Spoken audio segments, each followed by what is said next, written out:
When I was 20, I was out of a job and didn't have any university or plans on going to one. I was basically lost in limbo without knowing where to turn next. I was living at home and spent hours on the internet staying up all night and sleeping all day. Do you know what that's like? Well, I always been a bit of an introvert that preferred the company of me, myself, and I. Staying up through the night and ignoring the day was a way out of the norm, and avoiding people altogether at that. Then I got the classic talk from my dad, the one that all kids get when they're being useless sitting at home and doing nothing. I was tired of hearing it, so I decided to move out and continue my antisocial behavior. And I have a family way up north in the sticks. There's nothing around except a couple of sawmills and a couple of nickel mines. My grandfather has a piece of property that is over 350 acres of unexplored land. Just a big section of the woods, streams, ponds, and rocks. My grandfather has a timeshare in Florida, so he was gone for the rest of the year. I called him and asked if I could go up there to live. In exchange, I would do some lumberjacking for wood to sell and use. I remember his comments exactly. Yeah, I don't really give a fuck. You're wasting your time up there. No work, no school, no people, no internet. But if that's what you want, go ahead and knock yourself out. Just don't burn down my fucking house. By this point, my bags were already packed. I knew he wouldn't mind. I told Dad what I was doing, and he was pretty much speechless, and he also had a look of concern. He then told me I was wasting my life when I should just go to school. I told him that this is what I wanted, and that I needed to do it at this point in time. So I got into my '93 Civic hatchback that had a shot suspension and bald tires, and took the 14-hour car ride into no man's land. I made myself good and comfy when I eventually got to the house. It was given to my grandfather by an Irishman that had passed on. He built the house when he was very young, with his young family around the 1800s, and it had just been there ever since. And then he passed it to my grandfather. If you ever seen the Amityville Horror, it looks just like that house, but a little bit smaller. And it also had an old stove in it that was this old black cast iron beast. And if you can remember using those, you might be as old as I am. It was the kind that you wouldn't really see in a house anymore.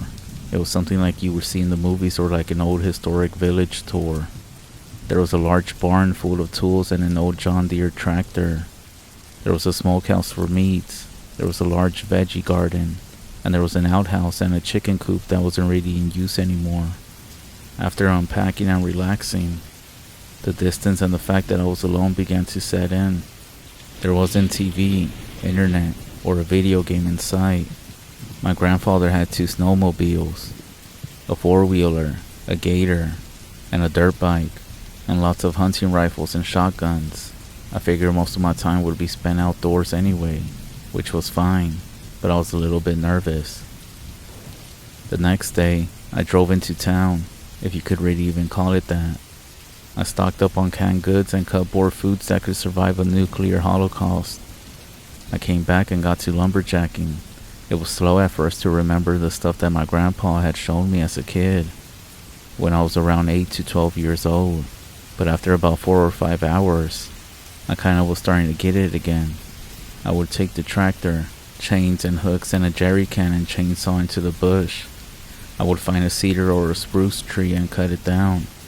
I would then chain it up to the tractor and drag it off into the main trail, where I had a normal flatbed trailer waiting. I would then cut it up into 2 or 3 foot sections and stack it. Once the trailer was full, I would tow it to the barn, and at the back of this barn, there was a big hydraulic wood splitter. I would split it into 4 to 6 sections, depending on the diameter of the piece. Once I had cut it all, I stacked it all. This was the routine. It was long and hard work, but it gave me purpose and it gave me joy. I thought of myself as something like a pioneer. I was in the great outdoors, alone, taking down trees and supplying villagers with something that they needed to survive. I felt proud of myself, and I also made some cash doing it. I wasn't getting rich, but I had enough for all the things that were needed to survive in such a place like this. I kept this routine for months and months, and the locals began to come to me for wood because it was cheap, and I was a youngster, as they say, looking after my grandfather's home, who was well thought of in town. Then, the winter came, and everything went to shit. Winter on the farm was one of the most depressing times of my life. Not being able to do much work and having no interest in human contacts or internet really brought me down. I reflected on my life and the fact that I had no friends anymore, because I just abandoned them with no warning. Why did I do this? But I had some type of mental feeling that I had to leave everyone behind and never speak to them again. I even began having some suicidal thoughts. The more I thought about it, the more I accepted it as being okay. I wasn't that religious, so I didn't have the thought of going to hell or anything. I viewed it more as if a goldfish were to die. Where do you think it would go? It doesn't really go anywhere. I think it's just that blackness. No more thoughts. Like turning off a car for the last time. I thought about how my family would miss me and how it would hurt them. But I was so depressed, unhappy about the progress in my life and the fact that I had no one. After a few weeks of minus 30-degree weather and brutal snow, I decided to get on the snowmobile, load up my snowshoes, take my rifle, and go deep into the woods to end my mental suffering. I had given up on everything. I jumped on the sled at 8 in the morning. The sun was brighter than ever. You couldn't even look anywhere without squinting your eyes. The sun reflected off the snowy landscape as if it were like a mirror. With a full tank and a jerry can as a backup, I could go a long way.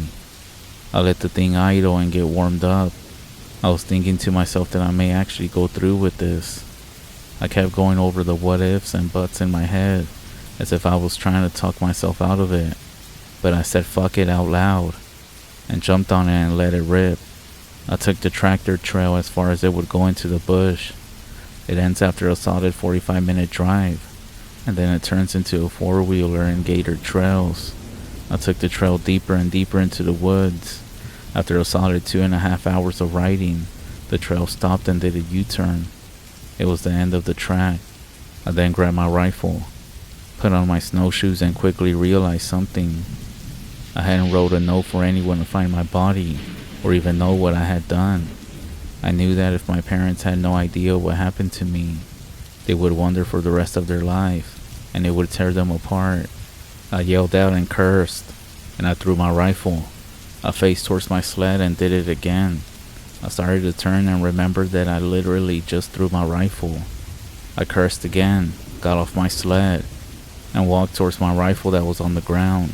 I bent down to grab it, and I stood up. A burst of adrenaline was injected throughout my entire body, and it turned my cold frame into a steel oven. There was a black figure in the distance, hiding behind a tree and watching me. It wasn't an animal. It looked like the shape of a man, but it wasn't a man. I ran to my sled and hit the throttle. I rode back home and didn't look back. To get back home, it only took maybe 2.5 hours or something. I rode fast. I got inside the house, put on coffee, and ate some beans and toast. As I pigged out, I kept having this image in my head, and I was wondering what this was. How did it get there? For how long has it been there? Does it know that I'm still here? How could it survive out here? Is it coming for me? Can it follow my tracks? And does my grandpa know about it? I then decided to call my grandfather in Florida. Unfortunately, he didn't answer his phone. He was most likely relaxing on the beach somewhere, drinking beers. I then cursed myself again. I called my dad just to calm my nerves. He could then sense something was off about me and ask what was up. I told him I was out hunting and I had seen something. I described what I had seen, and he went silent.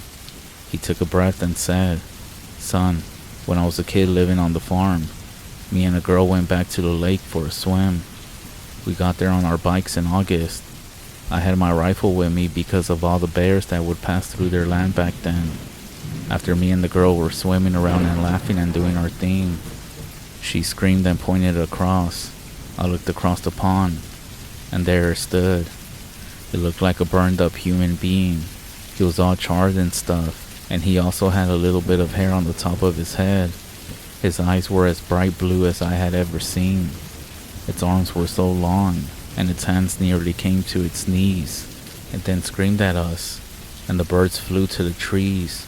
I ran out of the pond, grabbed my rifle, and shot at it. It ran to the trees, and me and the girl jumped on our bikes and got out of there. This was the first and final time I had ever seen that thing or anything like it. I actually hadn't even thought about it in years until you told me that. You need to be careful. In fact, why don't you just come home, son? It's boring up there anyways. I told him I was staying and enjoyed it here, but that was definitely a lie. I got off the phone with him feeling no better. The only difference was that I could think a little bit more clear. I thought if this thing is coming for me, it's gonna take a while by foot, so I figured I got time. I got the guns and put a loaded one in every room. Some had slugs, some had shells. I also had a hatchet that I sharpened to a very fine thickness with a stone grinder in the barn. If it was to swing at your wrist with one motion, it would most likely cut it off. Eventually, I made one final meal, turned on all the lights, and left all the blinds open for good visibility, and to make it harder for whatever it is out there to see me inside. I then went upstairs, which had 2 bedrooms and large windows, one with a walkout balcony. I thought this would be an excellent spot to watch and snipe. As I settled in to see if this thing would come, I began thinking about what I was going to do earlier. I was still depressed, but because I was active and keeping my mind on something, I didn't want to kill myself anymore. Maybe that was it, I thought. Keeping active, busy, and productive. And maybe with a bit of excitement thrown in, it helps to keep your mind off doing something. Yet that doesn't really matter anyways. Just as I was having a bit of a personal milestone, I heard heavy footsteps in the snow. I looked out the window, and before my eyes was that thing that I had seen earlier. But now, it was a complete view. I got a strong feeling of nervousness. It was exactly how my dad described it to me. The moonlight reflected off of them like the cover of the dark side of the moon. If I had to guess, it was about 6'3" or so. It had like a longer face and a large overbite. It looked human, but like not human, if that makes sense. I ran out on the porch to get a shot off. It darted around the house before I could even lift my weapon. And I thought, oh fuck, that thing's fast. I ran inside again, ran to the other window, and I could see it again, just standing there like an idiot, watching me. I turned the crank, and the window opened up. And that's when I said, "Who are you?" There was no reply. It just stared at me. And I repeated, "Tell me who you are, or I'm gonna blow your head off." And then, it spoke. It said its name in a slow, drawn out, harsh voice. It said something like, "Sure, that, my name." I then said, "What do you want with me? I'm minding my own business out here. Leave me alone." And then it walked closer to the house and it looked up at me. My nose was filled with a very pungent smell. It then said, "If you won't, I will." In that exact same drawn out voice that can almost not be described unless I was mimicking it with some type of computer sound program. I then said, "Do what?" It said, "Kill yourself. You failed." My heart froze. It then stretched its arms out from the wall of the house and then tried climbing up the wall like it was freaking Spider-Man or something. I yelled and panicked from the sheer shock and fumbled my rifle. It fell right out of the window, and by this time, it was feet away from the window. It reached its weird god-awful hand into the window, and it cut my arm with its fingernail. I grabbed my hatchet and buried it into its forearm. It then made the sound a bear makes when you shoot at it. It fell to the ground on its side, and I ran for the spare gun in the room. I came back to the window and it was running for the barn. I took a shot and hit it, but it didn't do much. This gun had a shell and it isn't really ideal for the range that I fire at. I pushed my dresser into the hall and pushed it downstairs. I then pushed a few end tables into the staircase. I essentially clogged it up so it couldn't get up there from the main floor. I know it can climb now, but I prefer to have cover from one side than multiple sides. I locked the door and just kept my eyes and ears open. I didn't see it again. Daybreak came quick. I could see its blood droplets in the snow. I climbed over and pulled stuff out of the stairwell and investigated. It was nowhere to be found. I grabbed my rifle and followed the droplets. It went down the tractor trail. I walked for about 10 minutes following this trail. I could see it go off even further in its foot tracks as well. I decided it wasn't worth it to go ahead and try to hunt it. That's when I decided it was time to leave this place for good. I went inside, grabbed my clothes, got into my car, and drove off. I never told my dad or my grandpa. I still have nightmares about this thing, and I wonder how it knew what I was thinking to do. I've been trying to research other sightings and descriptions of it, but I can't find anything. I don't want to say it's demonic because I really don't know, and I'm not really religious like I said. I still don't know what it is. No idea. All I know is that in the last 8 years since it happened, I've been having a bunch of health problems and bad luck. I have night terrors of this thing in almost 95% of my sleep. I do gotta take medication just to stay asleep. I think it may have been the nail that caught me when it reached into the window. I often do wonder if it's still up there, and I would like to go back up there and try to go hunting for it if I got a death wish. But my grandpa passed away 4 years ago. The property was sold to clear cutters by my dad and his sisters.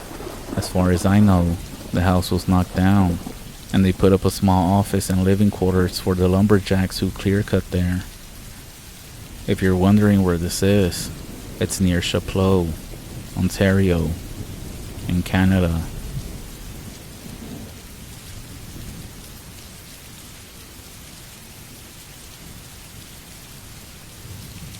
Something awful happened to me when I was 16. I was living in an isolated area, in the middle of nowhere. To go to my grandparents' house, I had to go all the way down a forest area with a cliff, some really narrow trails, and various dirt paths on the side, and then follow a river till you get to the large chunk of land that he owns. It's basically a death trap. But back then, when me and my friends were young, we were reckless, thinking we were invincible. So of course we did really stupid things like run through these narrow dirt paths.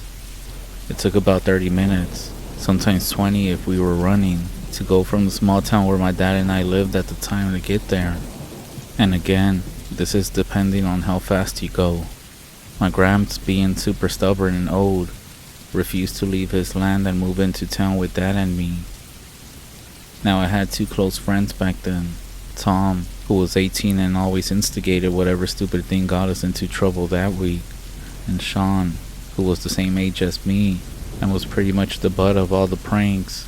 He became a bit of a grump and had a huge angry outburst every now and then. Looking back on the whole situation, I don't think that we were all actually good friends, but there was no one else to hang out with, so we just made it happen. The story happened on a rainy afternoon when Tom and I were watching TV at my place. My dad had been working like always. He worked at a farm and was always processing meat, and he got home with a big piece of ham for my grandpa.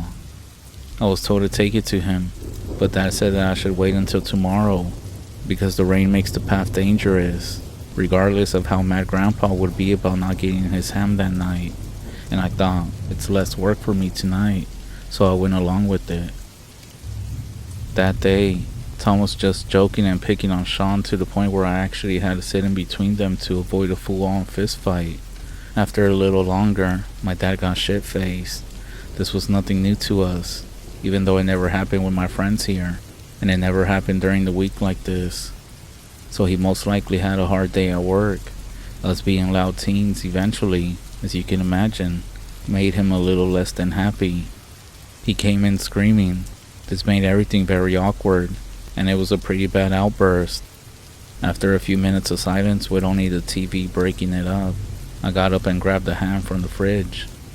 I asked the guys to come outside with me because I really didn't want to sit with this in the house.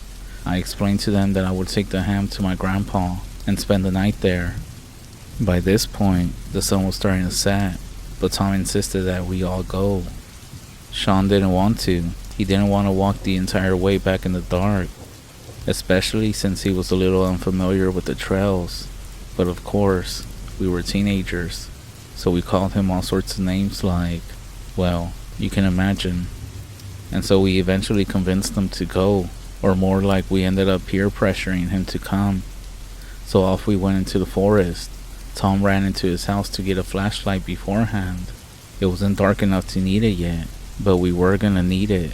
I was carrying the stupid ham, which meant that my hands were full, but Tom and Sean were just jumping around the overgrown roots until we reached the cliff area.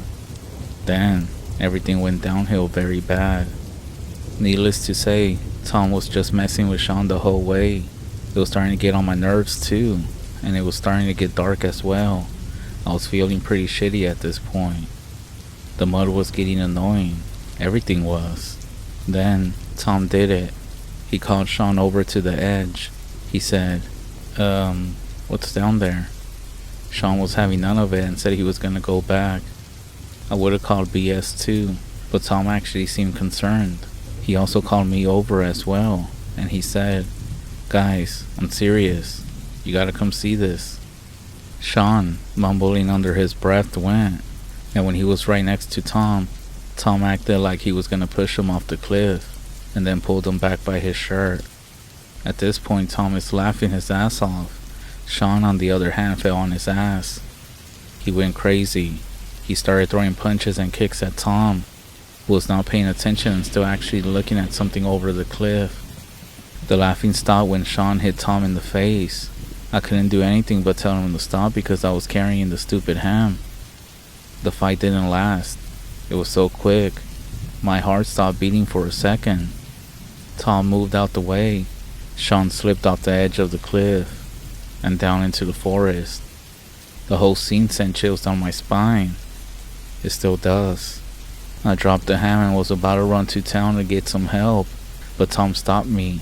He was rambling about how there was no time and that we had to go get him, or that he could die. But I knew damn well that he was more scared of the police finding out that his prank led to Sean going over the side of the cliff. Regardless, we both ran down the path as fast as we could, almost falling over more than once. We were screaming for Sean the whole way, but after the initial scream, there was nothing but silence. Once we got down there, we ended up in a very thick part of the forest. This was in the opposite direction from the way to my grandpa's place. And the thing is, despite living there in the area my whole life, I had never been down in that thick area of the forest. My grandpa was always very serious about never going there. My dad as well. They said it was very dangerous, that there were so many wild animals, and quote, other things that you should be worried about. And by this point, it was dark. The sun had completely set. Everything was damp. Our only means of navigation was the flashlight that Tom had. But that's when I noticed something else was off. The forest itself, in this area, was very quiet. Nothing compared to the path that I always took, which always had birds even in the rain. But here on this side, there was nothing. Like idiots, we ran deeper and deeper, screaming for Sean as hard as our lungs would let us. Suddenly, we heard it, a very scratchy voice. I remember Tom taking breath because he thought Sean was alive, thinking that maybe he just got really screwed up by the fall. Maybe he broke bones or something and got the wind knocked out of him. I said we ran towards the voice, but Tom was the one running. I got stuck by the branches the whole way through. It's impressive how far adrenaline can take you. But we were completely confused. We didn't even know where we were going. We only heard the voice the one time, and we had already lost the way. We ended up getting to a swampy area in the forest, and that's where we saw it. The mud was up to our ankles and got deeper and deeper as you went. Branches reaching off everywhere. And like I said, that's when I noticed it. I swore I could see something in the trees. Some of those things that I thought were weird branches looked like arms. Tom was still calling for Sean, but he eventually went silent as he was looking down. Then he turned and ran off in the other way. I tried to ask what was going on. I tried to follow him, but then something pulled me back by my jeans. I swear I could feel my jeans rip. Something had a grip on me. I fell face first into the mud. I tried to do my best to get up quickly, find my feet, and then, just barely noticeable at a distance, I saw 2 eyes, and what honestly, honest to God, looked like a mouth giving me a smile, right there in the darkness. I couldn't make out anything else. Nothing, not even a head, just eyes and a mouth. I got up and tried to run in the same direction from where we came, but then I got tripped up backwards by branches that seemed to appear out of nowhere. I thought I was gonna have a heart attack. I started breathing really heavy, panicking. That's when I saw another face, but I thought it couldn't be the same one. From here on, my memories are a little bit blurry. I remember getting up. I remember running. I remember being chased. I remember the only noise I could hear was my own footsteps, my heartbeat, and myself crying. Eventually, I must have reached the river because my grandpa told me that I got to his home late at night. He checked on me and said that I didn't have any severe damage outside of bruises, cuts, and scratches. He told me he locked down the house and didn't sleep a wink, watching over me with his hunting rifle. The next day, I told him everything. He didn't know what it was, but he did go to town and report it all. Sean was found. He was stuck on the top of a tree in between branches. He had snapped a bunch of bones, but he was alive. Tom was found miles away in a clearing, unconscious, barely alive, full of cuts and bruises, dehydrated, and apparently, when he came to, he just rambled for days about eyes in the darkness, branches coming up from the swamp, and tripping him like hands grabbing at him. Needless to say, this put an end to Tom and Sean's friendship, and to be honest, I moved away shortly after this. I'm kinda glad that I'm now far away from that place.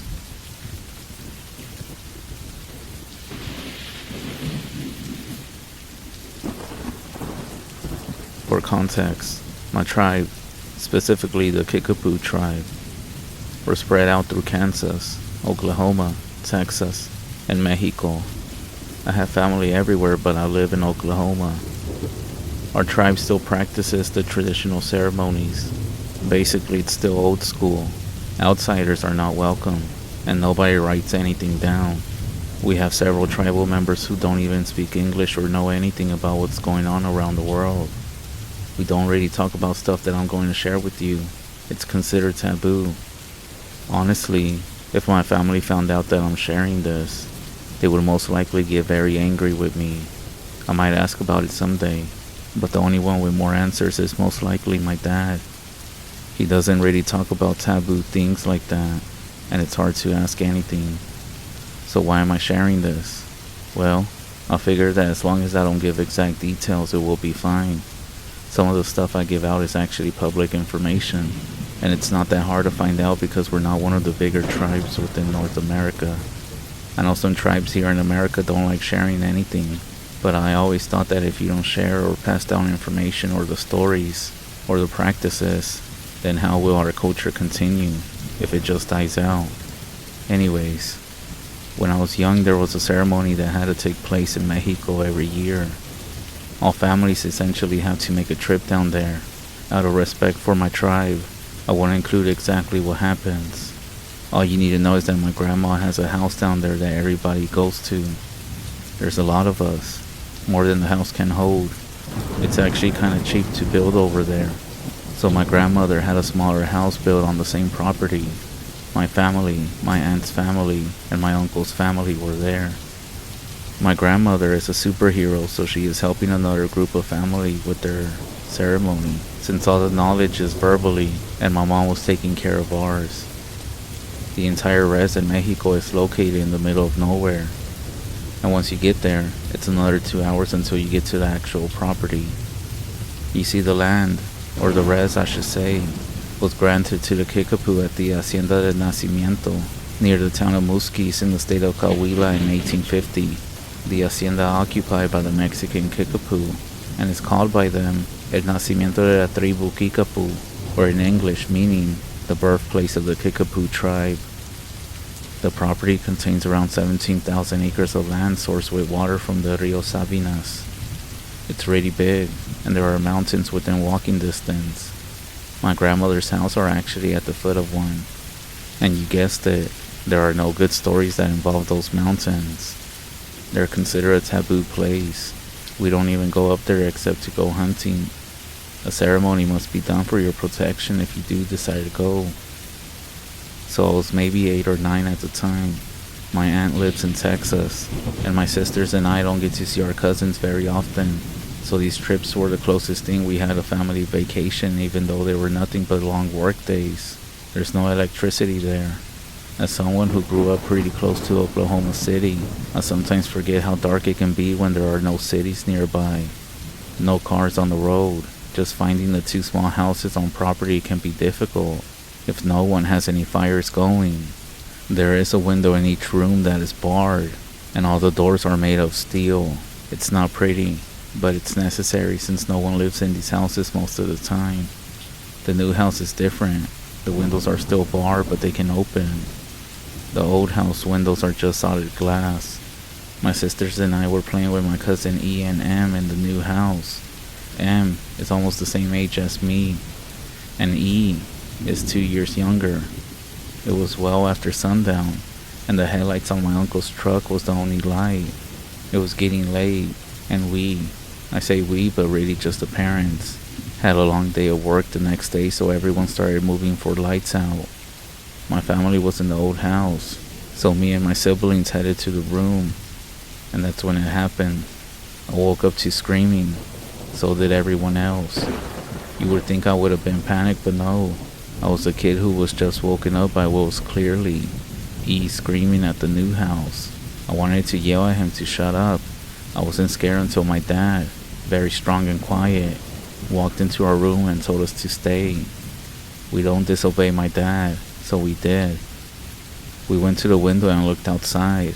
My dad was talking to my aunt and uncle, along with some of my older cousins, and they were walking up and down the fence on our property with flashlights. It was too dark to see anything else. After an hour or so, we started getting tired, so we went back to sleep, but the adults were all awake until sunrise. I ended up tracking E and M down to try to find out what happened. E wouldn't talk about it, and M didn't know. He said E saw something through the window, and we all got a little creeped out. On the last day, I asked my cousin G, was one of the cousins who was walking up and down the fence that night, and as a kid, he was something of a hero to me. He was a genuine tall, muscle, badass native with a death stare and everything. He ended up telling me when my sisters weren't around. Apparently, it was hot in the new house, so my cousins had opened all the windows. E was sleeping on the floor next to me, and was awoken by something touching his face. An old, pale, naked woman was sticking her head through the bars and was looking down at him. Her hair was long and gray, and it's actually what ended up waking him up. He said she was smiling. Being even younger than me, he screamed and screamed until everyone came. After that, they looked around but never found anything. I was creeped out, but was pretty sure that he was just having a bad dream. So here I am years later. I haven't gone back to Mexico or Texas in a long time. To be honest, I'm not really involved in the traditional part of my tribe anymore. My sisters have kind of taken over now. I still help whenever I can, but I do have a pretty busy job. Just out of curiosity, I called my mom to ask about it. Surely I wasn't the only one who had thought that he was just having a bad dream. Why was everyone taking him so serious? I really wish I wouldn't have gone asking, because now I have this feeling in my stomach when I think about it. My mom told me this wasn't the first time the old woman has been seen, and G was wrong. They found some footprints going from the window to the fence headed towards the mountains. Judging from the footprints they found, she was visiting every window on the property. Mind you, it was in the middle of nowhere, in the pitch black. On a personal note, I think it was a witch most likely. Our tribe still being traditionally strong, is both a blessing and a curse. Like in other tribes, like for example in the Navajo tribe, there are skinwalkers. I want to say that the old lady is likely a skinwalker who preys on people who live close to the mountains. Maybe. I have heard from my family and others, and even had other weird experiences down in the rest in Mexico that still make me nervous when I go outside when it's dark. And it doesn't help that my dog always insists on going outside during the middle of the night, and he makes me chase him around to get him back inside. Even if it's not a skinwalker, there's some really creepy things going around in that whole area, especially around the mountains. I did talk with a friend who lives in Oklahoma, and he said it might be a stikini. I'm sure the most famous native witch that you know is the Skinwalker, but in Oklahoma, they call something similar the stikini, shapeshifters of pure evil. By day, they have the look of a human, blending in with everyone else. But when nighttime comes, a transformation takes place. These people end up forming into an owl-like monster. Or maybe it was an Ishikitini, people who use supernatural powers to harm others and are able to take the shape of a horned owl. I know in some other native tribes down in Mexico, they call it the Nagual. It's intriguing, and maybe not a coincidence, that many natives share stories of similar type of witches. These creatures or monsters or whatever are often believed to be just humans who practice a form of witchcraft that grants them such powers, and are not actual monsters. Maybe the generations before us saw and knew things that we can't fully understand today. These stories and beliefs have been passed down as part of our cultural memory, a reminder of the things that our ancestors encountered. So if you ever visit some native land or a reservation, whether that's in New Mexico, the Navajo Nation, or Arizona, Oklahoma, Dakotas, or even down in Mexico, it may sound like they're everywhere, and who knows, maybe they are. Just be safe and be respectful of the traditions and stories. You never know what might be out there, and it's always better to be cautious and respectful than to dismiss what is actually true. Stay safe.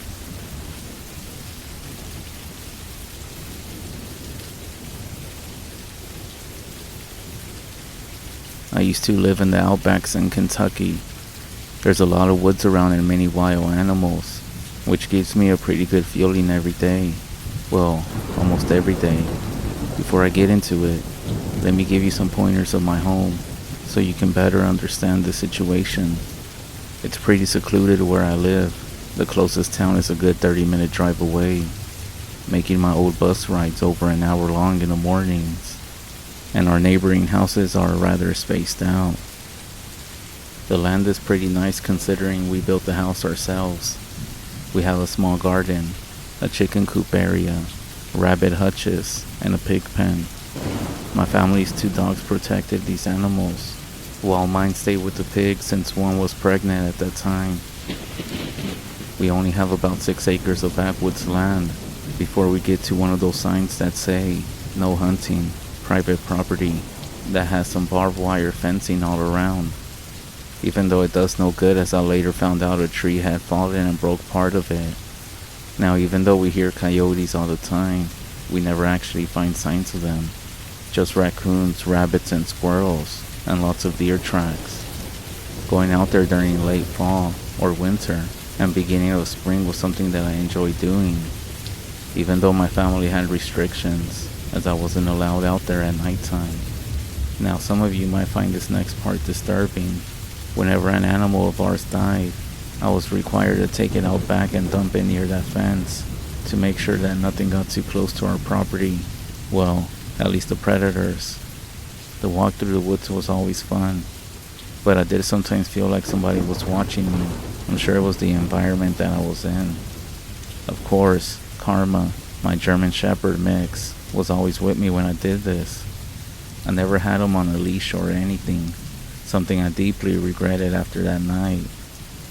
I brought him home because I trust his senses more than my own. Whenever I got the sense that somebody or something was watching me out there, Karma would just stop walking. Whenever I see the fur on his back raise, I'll toss the animal as far as possible and head back home. Call me scared or anything, but I'd rather be careful. Now that I explained something, I'll get on to the point of the story. One of our prized roosters had died suddenly, and we hadn't noticed it dead in the chicken coop floor until it was time to put the chickens up for the night. When my older brother opened the bag, we saw that it was dead. We assumed this explained why Cookie, one of the family dogs, was acting strange. Even though it was about 7 p.m., and I didn't want to go into the woods since it was still early in the fall, which means that there are big spider webs out there. But my mom demanded that I go take it out to where it's supposed to go. I got on my boots and sweater to prevent mosquito bites and headed out to get my dog. His pen with the pig was only a few feet away from the back steps, so it was easy to get to him if there was an emergency. Once I opened the pen, he shot out, excited to run around as I held a Walmart bag with the dead rooster inside. I started making my way to the woods with him. He knew where we were going, and he followed quickly at my side before getting in front of me. He did that often, going off and stopping to wait for me. As a 17-year-old with no friends, besides the ones that I made online, I found this to be rather sweet of him and would smile at the fact that he would wait, as if he didn't want me to be left alone. "Alright, Karma, here I come." I chuckled as I saw him standing at the bottom of the small hill, just staring at me. I kept walking, keeping an eye on him. Once I got closer to the drop-off area, I noticed that he was straying further and further away. So I let out a high-pitched whistle sound. He comes whenever I whistle, except this time, he didn't. He raised his head up, ears perked up, and his attention was somewhere else. That's when the fur on his back had raised slightly. He bolted. He was never really a barker unless a stranger was in our yard, or our neighbor's dogs ran over, so it surprised me when he barked once before suddenly taking off into the woods. It was then that I noticed the tree had fallen when he jumped onto the tree and over the fence to the private property, chasing whatever it was he had seen. "Karma, get back here!" I yelled as I dropped the bag and chased after him, only stopping when I reached the fence, but he was nowhere to be seen, and his barking stopped. This actually scared me as it was getting dark outside, and all the day animals were falling silent, being replaced by crickets and frogs. I knew I wasn't allowed on this side of the property, so I stood at the fence and called out for him. "Karma, here boy," I called out, feeling frustrated. "Karma, come here," I yelled, in hopes that he would return as the tears began forming in my eyes. "Karma, come back," only for him not to return. I'm naturally a rational thinker and assumed he had gotten too far away to hear me, so I bolted back towards home, feeling out of breath by the time that I got up the small but steep hill. "Mom," I called out as I rushed inside. "He took off and I don't know where he is. He jumped the fence back there. I told you to keep him on a leash when out there." She yelled as she got ready to help me go find him, only to see the sun was basically down. It sets in our backyard, meaning it would be dark in the woods, since the trees would be blocking the sun. "I'm sure he'll come back," she assured me, while looking out the back door. Since it was too dark out back, I decided to walk down the street and call for him. My neighbor had noticed and asked if I was looking for someone, so I told him my dog had ran off into the woods. He nodded and seemed to glance around before disappearing into his backyard. I wasn't really sure if he was going to keep an eye out or not. It had been about 2 hours since he ran off, and he still wasn't back. I mentally cursed myself for not having him on a leash as I went outside to feed the livestock dogs. As I was scooping their food, I thought I heard a high-pitched whistle. My mind was too focused on the fact that Karma was still missing to really think about it as I walked around to the backyard. When I got to Cookie, I heard the faint sound of what sounded like someone in our backwoods saying, "Here, boy." Very quiet, like he was far away or something. I glanced over but saw nothing besides what the moon was showing. Our back porch light wasn't really working, so it wasn't much that I could see. We had just gotten new wood siding up the backyard, so we had to remove the light. I chose to ignore it. I walked over to Sergeant and gave her some food when I heard it. "Here, boy," again, except this time, it was loud. I looked over to the woods again, feeling uneasy before heading inside. I had a few thoughts running through my mind, aside from karma, of course. One, there was someone in our woods, maybe a neighbor. And two, he seemed to have lost a dog, just like I did. Even though it was a stranger, I still felt the need to go help, as I had just lost my dog in those woods too. "Mom," I said as I went inside, "there's someone in the woods," I told her, ushering her to come listen. She stopped doing the dishes and went out to listen as well. She also heard it. "Here, boy." The man never called the dog's name, something I didn't notice at that time, and just proceeded to say, "Here, boy, come back," and "Come here, now." My mom then gave me a stare, looking scared just like I did when I first heard it. "I think we should go help," I said as I grabbed my Winchester BB gun. The actual guns were in the locker that I had no access to, so I figured that this would have to do. "Should we?" she had asked, before we heard a dog. My heart lifted as I hoped it was Karma, but it was a hound dog, it sounded like, and it was getting further away. My mom's instincts seemed to kick in as she went out there with me. We both knew the dangers of the woods at night, and she began calling out for the dog. I also called out, but to be honest, I was actually looking for Karma, if anything. As we got close to the tree line, we stopped, not wanting to go further down. We noticed as we stopped just before the hill that things were way too quiet. Sure, we heard some nighttime insects, but as we heard the man call out again, he sounded closer. Even though the dog's barking was faint and clearly far away, the leaves on the ground were basically dead, yet there was no crunching noises as whoever was out there was getting closer and closer. The strange thing that we noticed is that there was no flashlight shining around. When our neighbors lost their cat, we saw their flashlights in the woods, so we became skeptical of the fact that this strange man didn't have one, so we decided to stop calling out. Turning around, we headed back up the small path and into the safety of the yard.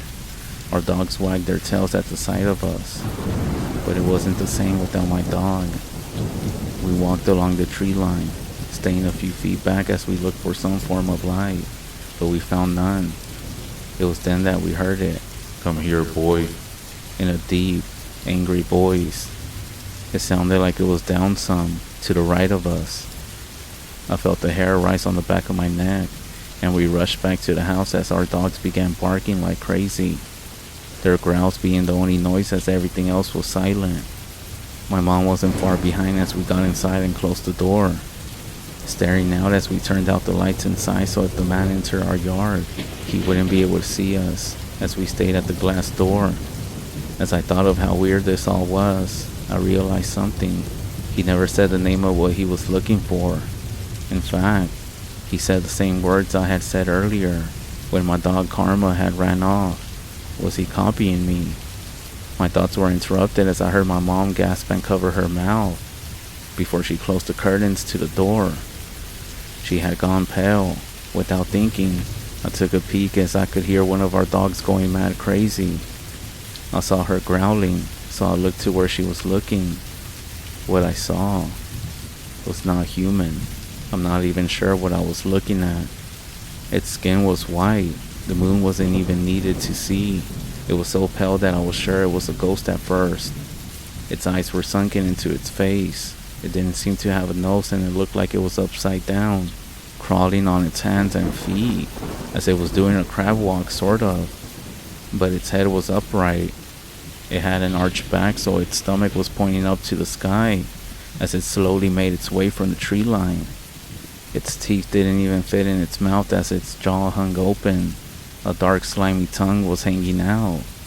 As its dark beady eyes looked around, "Come here, boy," it just kept saying, "Come here, boy." Its head twitching as it turned halfway before snapping back upright. It didn't even seem to care about the dogs barking at it. Then, it looked at the house, and I swear for a second that we made eye contact. I couldn't move for the fear that it would see the curtain movements. For what seemed like forever, we were just staring at one another until it twisted its body slowly. The bones seemed to crack and pop as it began standing on its legs. This, whatever it was fucking tall, bony, and its skin was tight around its frame, showing every bone in its lanky body. Some hair was hanging from its elbows, patches all around its chest. Its arms were long and almost seemed to drag on the ground. Long, sharp nails were seen. They were black, but the moonlight made them seem to shine. Its body proportions were just so off. Its legs were normal size, but it had a bent torso like its spine was also messed up. It stood at least 8 feet tall, and I was petrified. How was it able to just twist its body like that? How was a creature like this even alive? I felt like I was gonna piss myself at the sight of this thing. Was this what Karma went after? And what happened to Karma? My whole thought process stopped when I saw it walking towards our house, taking slow strides as its body seemed to sway with each small step it took. "Here, boy." Even though it was hard to hear through the glass, I then saw a flashlight shine around our backyard. Our neighbor was heading over, I assumed, based from where it was coming from. He must have heard our dogs going crazy and came to check it out. Fuck, I thought he was gonna get attacked and mutilated, but the creature screeched and ran back into the trees. Even after it left, I was stuck just staring into the trees until the dogs turned their attention to the front yard. They did go around. Slowly, I finally stepped away and looked to the door as I heard a knock. My knees felt so weak as I released a breath I wasn't aware I was holding. Mom answered the door and it was our neighbor explaining that he heard our dogs going crazy, just like I thought. I didn't hear much of the conversation as I felt sick and ran to the bathroom, emptying the food that I had just ate hours before. My mom then later started asking me things that night, questions before going to bed about what I saw, and I couldn't answer. She had only seen a glimpse of it. She didn't see the way it moved, the way it was staring at me. Later that night around 2 a.m., our neighbor gave us a call, saying that he saw our dog in his backyard. I ran out there hoping it really was him, and there he was, strutting over to us with his tail between his legs as he knew he was in trouble for running off. But I couldn't be mad. I was just glad that whatever that thing was hadn't gone into him. We ended up moving shortly after that experience, and now live in the city. I guess I thought that by writing this out, the nightmares would stop, but they haven't. I can't get the image of those eyes staring into mine. If you ever go hiking or into the woods or anything, and you hear your own voice, somebody repeating the exact words that you said, ignore it, run away, and don't look back.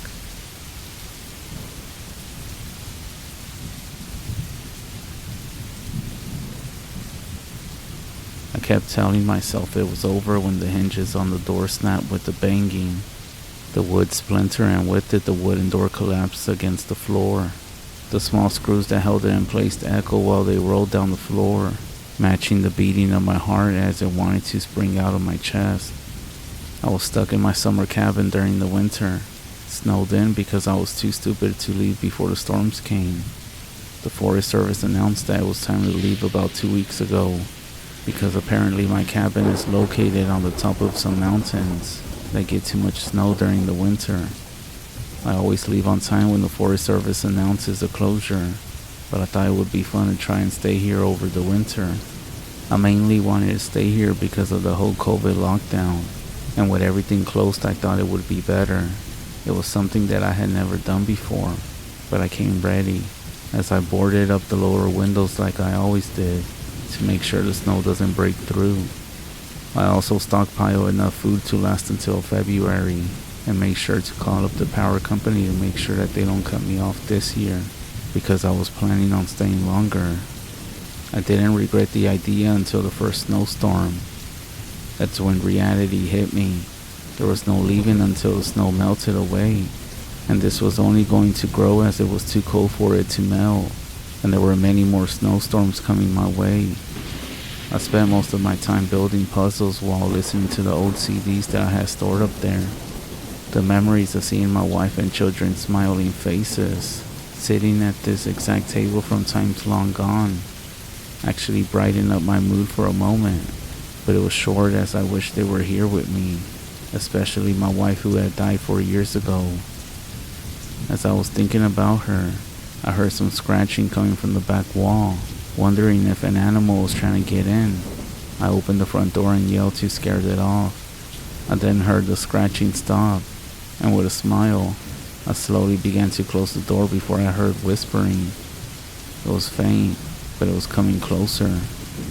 Standing there, I was wondering what was making that sound, and remember I had my CD player on, and that must have been what I heard. So I brushed it off and returned back to working on the puzzle after grabbing a drink from the fridge. After I closed the door, I heard the scratching again coming from the back wall, but this time, I just let it be as it didn't bother me enough. It could possibly just be branches brushing against the side. Dad, come look at this. A voice whispered from behind me. A tingle struck down my spine as I looked back to see no one was there. The crazy thing is that the voice seemed so familiar, but one that I hadn't heard in so long. "Hello?" I asked the now quiet cabin after turning off the CD player. Dad, it's cold. Help me. The voice said again, and it hit me as this was the voice of my daughter when she was younger. "Sarah, is that you?" I asked, wondering what in the hell was going on. Dad, it's cold out here. Please let me inside. The voice said again, but more clear. Now I knew for a fact that this was not just my imagination. Was my daughter actually calling for me? Wait, no. She's married and is expecting to have a baby girl in spring, so there's no possible. Are you going to let me die, Dad? Just like you let Mom? My body froze like a statue as I wondered if this was just my imagination, or something much darker. Please, it's so cold. "Who are you?" I asked. It's me, Sarah, your daughter. Please open the door or I'm going to freeze out here. The voice said from the other side of the door. It sounded like a robot. At the time, I slowly tried to think of what to do, and I grabbed the metal rod used for stirring the fire and gripped it in my hands tightly while moving away from the door. "You're not my daughter. Get the hell off my property," I screamed while backing away from the front door. The voice changed, and it shocked me to my core. Honey, why won't you let us in? Sarah wants to warm up next to the fire, and I want to see your smiling face again. Upon hearing this, I nearly dropped the metal rod to the ground, as it was the voice of my wife, and I took a step ahead thinking it was actually her. My mind started to flood with happy memories, until I remember attending her funeral. The voice outside wasn't my wife. It couldn't be. "What do you want? Please, whoever's out there, I'm just an old man. I got nothing here that you can steal. Please, leave me alone." Honey, don't you recognize me? Please take the boards off the window so we can see each other. Shocked to my very core and having no idea on what to do next, I stayed quiet while moving towards the bathroom. I snuck inside and locked the door, just hoping whatever out there would go away. Was someone trying to mess with me? But how did they even get out here with all that snow? It's not too bad yet, so it's possible someone could get up here. But who? Who would be on the other side of that door? I heard the voice say something that I couldn't hear through the bathroom door. And right before this, I heard a large bang on the door. It was followed by another, and another, and I could hear the hinges starting to loosen up. I kept telling myself it was over when the hinges on the door snapped with the banging. The wood splintered, and with it the wooden door collapsed against the floor. The small screws that held it in echoed.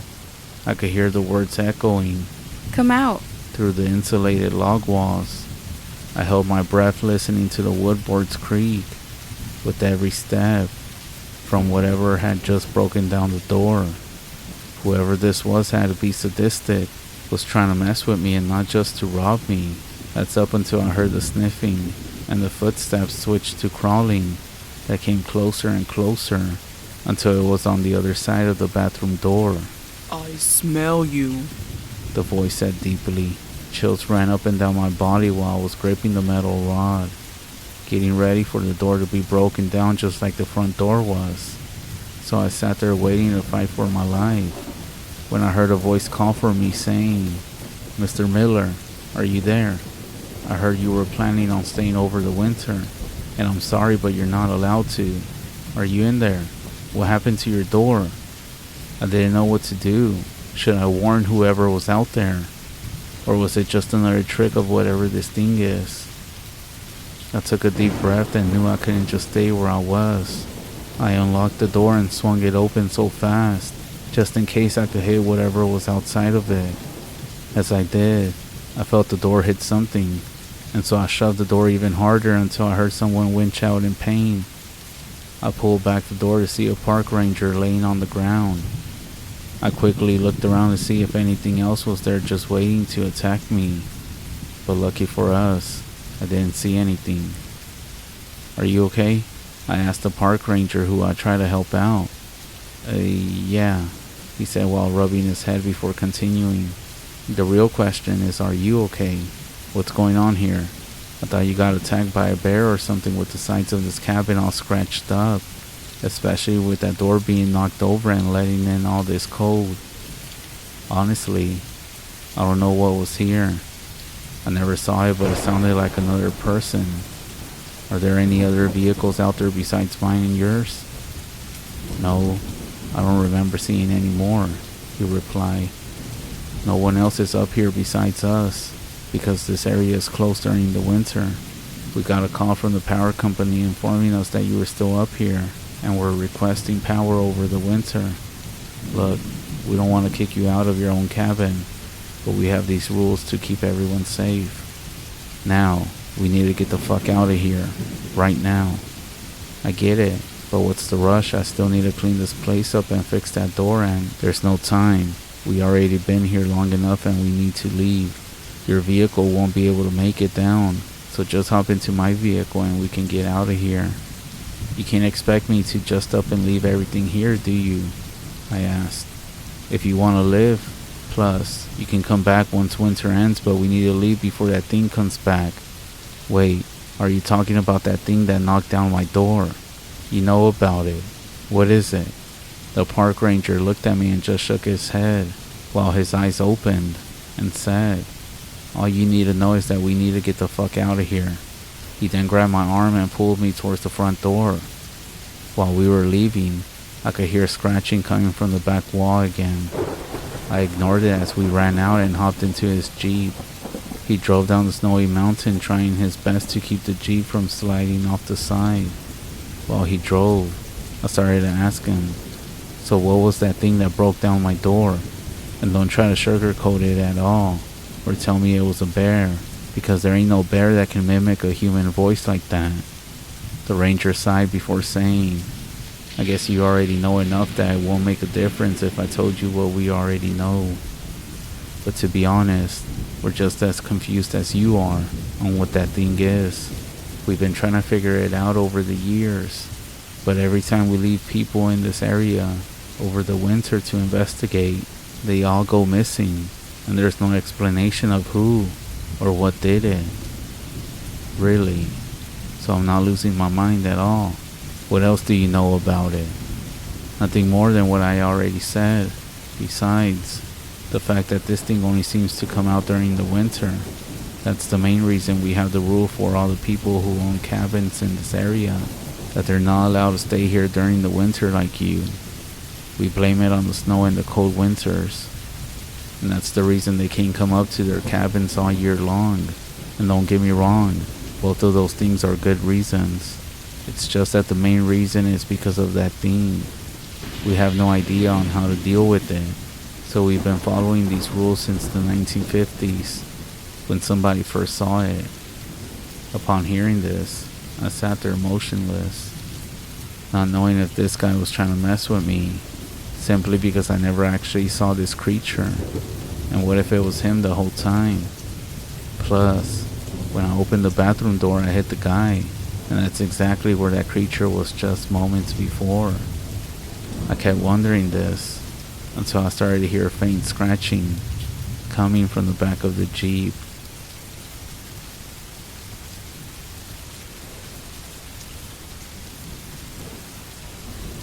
Back when I was young, my old man and I would go hunting with my older brother and sister out in Kerrville. I remember the trailer would sometimes smell like that rusty blood smell, but we always got used to it. Aside from all of this, there was some scary stuff that always happened out there. I remember when I was 12 or so, and my dad had shot a deer right behind the shoulder, but it managed to get away, so we had to go track it. It was around mid-November, and it was starting to get dark, so I had my SKS, which I had been killing deer with since I was young. I also had a flashlight with me. Being crafty, my dad put me in this valley where we found a pretty good pool of it, and I sat on top of a boulder just to mark the spot while he took my brother and put him further out past the tree line, deep along the ravine. There were tons of rocks and boulders all over the place, so I got up on a boulder that had a pretty good viewpoint. It also had a decent clearing of about 50 to 75 yards around me. Well, the night started to set in, and it was about 50 or so degrees, eventually dropping even more. I was in the middle of this clearing with a light overcast and a full moon. I remember clicking the light off to save the battery and letting my eyes adjust to my surroundings. Just about 30 or 40 minutes after my brother and my dad left me, I remember hearing some coyotes and seeing them on the outskirts of the clearing. However, they weren't circling. They paused for a bit to look, and when they continued on, I sat quietly on the boulder, watching nature go by, with the wind picking up slowly, giving a gentle strobing effect with the cloud overcast, just switching with light to no light. I heard the coyotes yip and howl a few times, and then they started to fade away. Minutes after that, I heard a resounding shot and a report of impact like a boom. I figured that they either found a deer and put it down, or someone shot a coyote. Around that time, I heard a scream, which actually got me worried, then just silence. The wind stopped howling, the pine tree stopped rustling. I couldn't hear any of the coyotes in the distance again, just dead silence. After a bit, I started hearing some light sounds on my right, almost like rocks banging together. Up a ways along the hillside on the furthest distance, about 75 yards of the clearing, I saw a few rocks rolling down the side. I watched them when they first came into view, bouncing along, tumbling. Then, I got real low on the boulder with my SKS, ready, aiming at the point of the sound.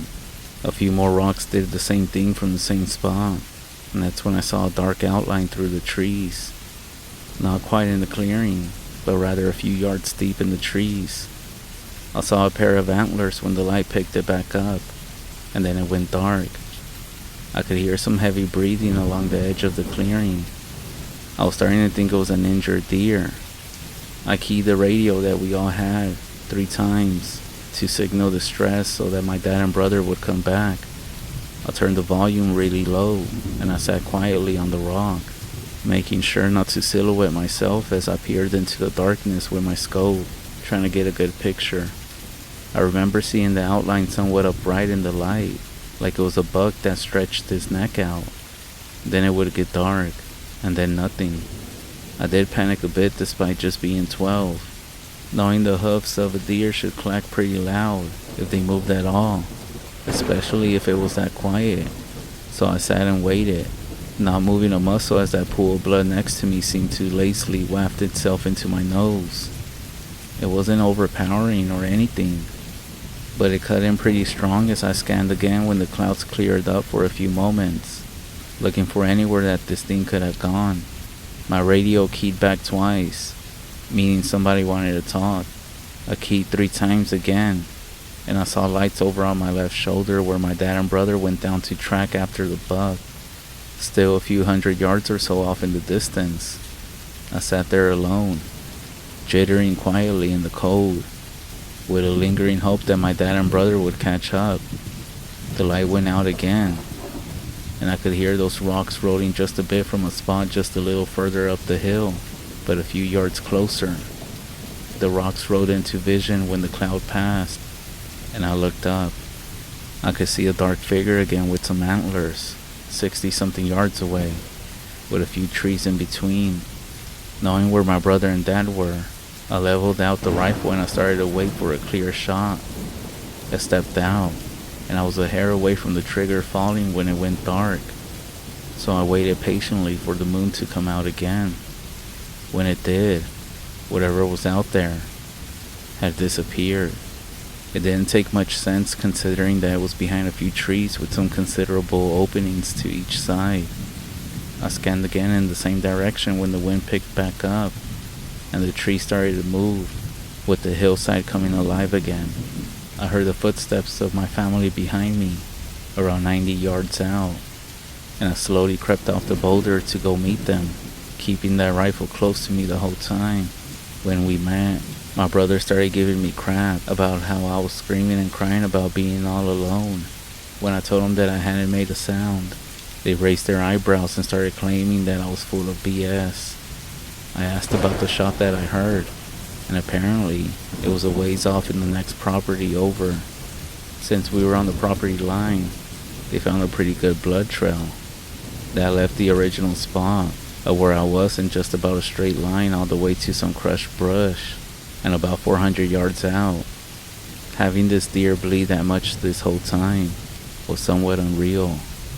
Then, after the trail ended, they moved around a few thousand yards or so just to scan the area where they heard the shot, and it sounded like it was over the low fenced line. I told them about seeing what I could describe as a deer, except that it left without me getting a good look at it. We hiked back up the hill in a staggered column, with my brother picking up the rear with his firearm, and with my dad leading. We made our way back to the truck. When we got there, my brother Cody and I hopped in the bed of the truck, with him overlooking the cabin and me looking over the tailgates, and we started our way down a pretty long trail to the camp house.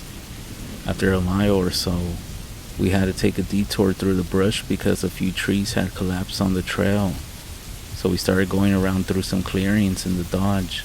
Just before we got back onto the trail, it got real tight with the trees, and we had to get ahead and walk in front of the truck to make sure it could fit. After getting everything cleared out, we assumed the same spots on the truck, and just when we're about to get back to the road, that's when I spotted another pair of different antlers nestled between the brush. At that moment, I hollered to my dad, who was with his windows rolled down. He took out his 1911 at the center console and blasted a buck between the eyes with a 230 GR-HST. It turns out that this was the deer he was looking for, but it ended up a few miles down the path with a harsh shot, which is pretty impossible. It looked like it had a good gouge on it, just a bit between the point of impact on the ribs, like it had fallen on punji sticks or something. There was no blood trail anywhere near, just that deer standing between two bushes by itself. We did load it up in the back of the truck, and I sat on top of it with my SKS pointed at its head for the rest of the night. Everything went according to plan after that. We ended up skinning the deer up and iced the meat. However, over the next 8 years or so, my brother and I would still hear some screams on our hunting trips at night. There shouldn't be any people around for the next 10 or so miles. I forgot to mention that there are all kinds of burial grounds and stuff like that on the land.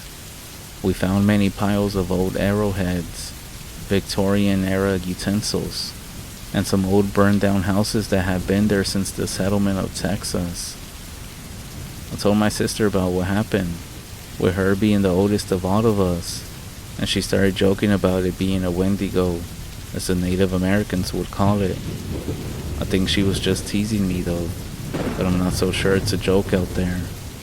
But yeah, that's pretty much it.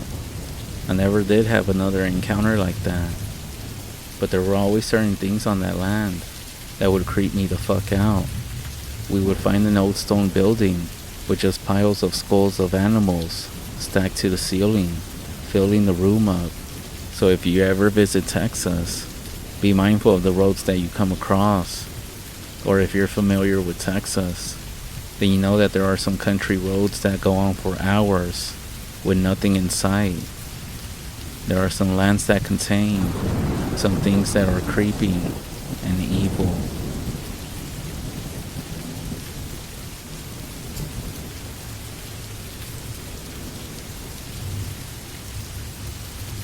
This story happened when I was 12. I currently live on the Navajo Res.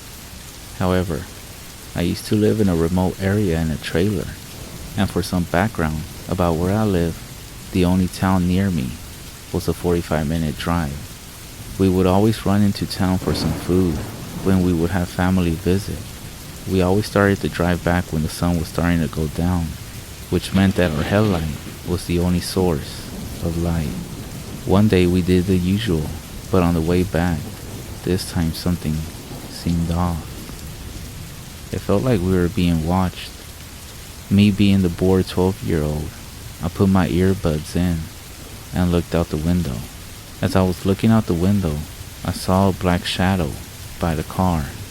Then suddenly, a harsh smell came through my open window. I'm not sure how to describe the smell, but now that I think about it, I know this is going to sound crazy, but it smelled like death. As I focused more on this shadow, I recognized that it looked like a dog. I then hurried and closed my windows with a sense of fear and panic, tears forming in my eyes knowing that we were being followed by a skinwalker. I told my mom, who soon pressed the gas, since she also smelled the bad stench as well. This thing was following us, and after a few seconds, the figure and the smell disappeared. Thinking that we were finally safe, we arrived home. When we got off the vehicle, the smell suddenly came back. Then, we heard rustling in the woods beside our home. We then rushed inside, and in the midst of all this, our dog started to bark and growl. We finally made it inside, shut the doors, shut the blinds, the curtains, and my mom said a prayer. At this point I was so scared that I started to cry as we put the groceries away, ignoring what was outside. Out of the whole chaos and everything going on, I didn't even realize the smell was gone. A few hours passed and everything seemed to go back to normal. The dog stopped barking, and we were all getting ready to go to sleep. As I was laying down, thinking about what we had just experienced, I heard a big noise on our roof. It sounded like something big and heavy had jumped on the roof, and then footsteps, like if someone or something was walking back and forth. Then the footsteps stopped, and I kid you not, the most loudest banging noise in the roof like I never heard before. At this point, everyone had already woken up. We all got up and ran to my parents' room. By that time, my father already had his 2020 gun. My father loaded it and went outside, looking for the creature or whatever it was. Me being the stubborn person that I am, even now, never listening when they said to stay in, as I wanted to be where my father was at. So of course I followed him outside and was on the front porch steps. That's when I felt an urge to look up, and as I did, I saw red eyes looking back at me. I screamed as my dad started to shoot at the creature. My father then screamed at me to run inside, and I did, with him running right behind me. As we were inside, we heard footsteps and loud noises in the roof all night. We also all ended up staying in the same room. I'm not sure what else happened that night, as I remember waking up the next day, and we found one of my dogs dead, and footprints in the dirt that seemed to turn from a cow to a human as you followed the footsteps.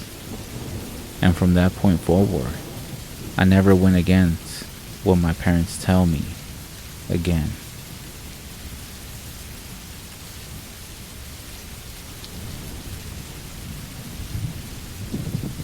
This story comes from a friend of mine. It's a true experience. He told me this, and I simply have to tell it. My friend is a Native American. He's part of a tribe who settled the Pacific Northwest coast. He's quite the character. For one, he is 6'10" and has the blackest eyes you could imagine. He always has this frowning face going on, which makes him even more intimidating. But he's everything but a bad guy. In fact, he is the most gentle of all giants. He was working at a gas station up north back in 1992, and he pretty much always worked the graveyard shift from 11 p.m. to 7 a.m. when he was relieved. Business wasn't exactly booming at nights, so he was always watching TV or reading magazines between customers, and they were only a few. The area he lived and worked in was deeply associated with all things Native American. There was a sense of pride in the surrounding communities, but also a very distinct presence of superstition and old traditions. My friend was no exception. He was a firm believer of the ways of the old.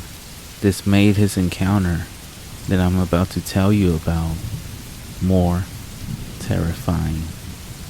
One night, he was sitting as usual, watching TV when a customer entered the gas station. The customer paid for his gas, a pack of smokes, and some soda, and then returned to his car. Nothing strange, nothing out of the ordinary. But as my friend looked out the window towards the customer's car, he spotted what looked like a huge dog sitting by the edge of the woods. Now, the window is located on the side of the building, some distance from the sliding door, overlooking the pumps and the roof covering it. On the sides of the roof are pretty strong lights, which shine into the gas station. This gives the gas station not only some eerie lights, with the blinds casting long, striped shadows, but also blinds the teller to an extent. As he peered through the window trying to focus on the dog, it was now gone. He didn't think much of it, even if it was a wolf. He was inside, and these animals don't tend to rob gas stations at night. However, wolves are common here, but this one wolf was fucking huge. He brushed it off and returned to his mindless watching of the TV. A couple of hours go by and not a single customer has entered since the last one. He was just about to refill some condiments when he heard a loud noise coming from the back. It wasn't inside, he could hear that, but it came from the back and from behind the building that they keep the garbage. The gas station had been visited before by scavenging homeless, but my friend didn't really care. It was in his garbage, and it was just garbage. Let them take it. But it kept getting noisier. He decided to grab a flashlight and a gun from the office and circle around the back to tell whoever ventured there to leave, as he's had enough. His presence alone would have scared off anyone, but he wanted to feel safe just in case. He exited through the sliding doors, walking past the window he was just sitting by. As he turned the corner, he shines the light towards the dumpsters. As the cone of light hits the dumpsters, my friend instantly drops the flashlight and the gun. It's the huge dog he saw before, going through the garbage. It wasn't a dog. It clearly stood on its hind legs, reaching the same height as himself. It couldn't be a bear. The creature's eyes had been glowing in the light of the flashlight, making it even more terrifying. He quickly ran inside the gas station, and he wasn't followed. He locked the door, stayed inside the whole night, and quit the next day.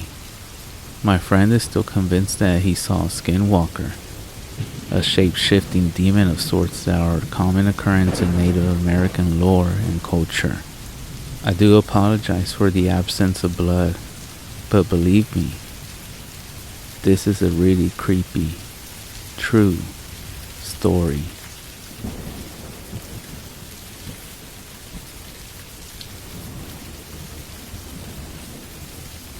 I have a story to share about my cousin who came across a pair of skinwalkers.